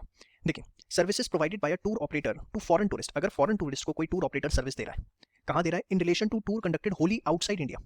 मतलब सपोज कुछ यूएसए के लोगों ने किसी इंडिया के टूर ऑपरेटर से नेपाल का टूर बुक करवाया, तो यहाँ पे service provided by tour operator जो कि इंडिया में है, फॉरेन टूरिस्ट है यूएसए के पर्सन, और टूर कहाँ पर है, होली आउटसाइड इंडिया नेपाल, तो ये एग्जाम्प्ट होगा। ये 4 जो सर्विसेज हैं ये बेसिकली वो सर्विसेज हैं जो इंपोर्ट से रिलेटेड है, इसलिए इनको स्पेसिफिकली अलग रखा गया। उसके बाद इंपोर्ट ऑफ सर्विसेज, अगर सर्विसेज इंपोर्ट करिए गवर्नमेंट ने या किसी इंडिविजुअल ने for purpose other than business, या किसी ट्रस्ट ने under registered 12 of income tax act, या ऑनलाइन एजुकेशनल जर्नल, ये आपको याद हो तो इसकी जो एग्जामिशन है एजुकेशनल सर्विसेज में हमने देखा था वो सिर्फ किसको मिलती है, only for qualification recognised by law, तो ये एग्जाम्प्ट होगी। इसके बाद services received by RBI from outside India in relation to management of foreign exchange reserve, short form FER, तो ये भी एग्जाम्प्ट होगी। Import of services by UN, united nation, या कोई भी स्पेसिफाइड इंटरनेशनल ऑर्गेनाइजेशन, तो वो भी क्या होगी, एग्जाम्प्ट होगी, ठीक है। तो ये basically 4 import of services related point है, जिसमें ये सबसे ज़्यादा इंपॉर्टेंट है कि अगर कोई टूर ऑपरेटर फॉरेन टूरिस्ट को सर्विस देता है for a tour conducted wholly outside India तो वो एग्जाम्प्ट है। उसके बाद इंपोर्ट ऑफ सर्विसेज, फिर services by RBI related to foreign exchange reserve, या import of services by UN और स्पेसिफाइड इंटरनेशनल ऑर्गेनाइजेशन। इसी के साथ बच्चों आपका ये पूरा का पूरा जो चैप्टर है इस लेवल पे कंप्लीट होता है। अब मैं आपको एक असाइनमेंट प्रोवाइड कर रहा हूँ इसके नीचे, उस पूरे असाइनमेंट को आपने अपने हाथों से सॉल्व करना है। उसके अंदर जो भी आपको लगभग 24-25 क्वेश्चंस प्रोवाइड किए जाएंगे वो पूरे के पूरे आपको अपने हाथों से सॉल्व करने हैं, और सॉल्व करके आपको वो मुझे मेल आईडी पर chandanpodar@gmail, मैं आईडी यहाँ लिख देता हूँ, इस पे आपको ये पूरा का पूरा असाइनमेंट तरीके से सॉल्व करके मुझे भेजना है। जो ये असाइनमेंट भेजेगा उसी को ही नेक्स्ट लेक्चर दिखेगा, अदरवाइज आपको नेक्स्ट लेक्चर दिखेगा ही, बस सिंपल सी बात।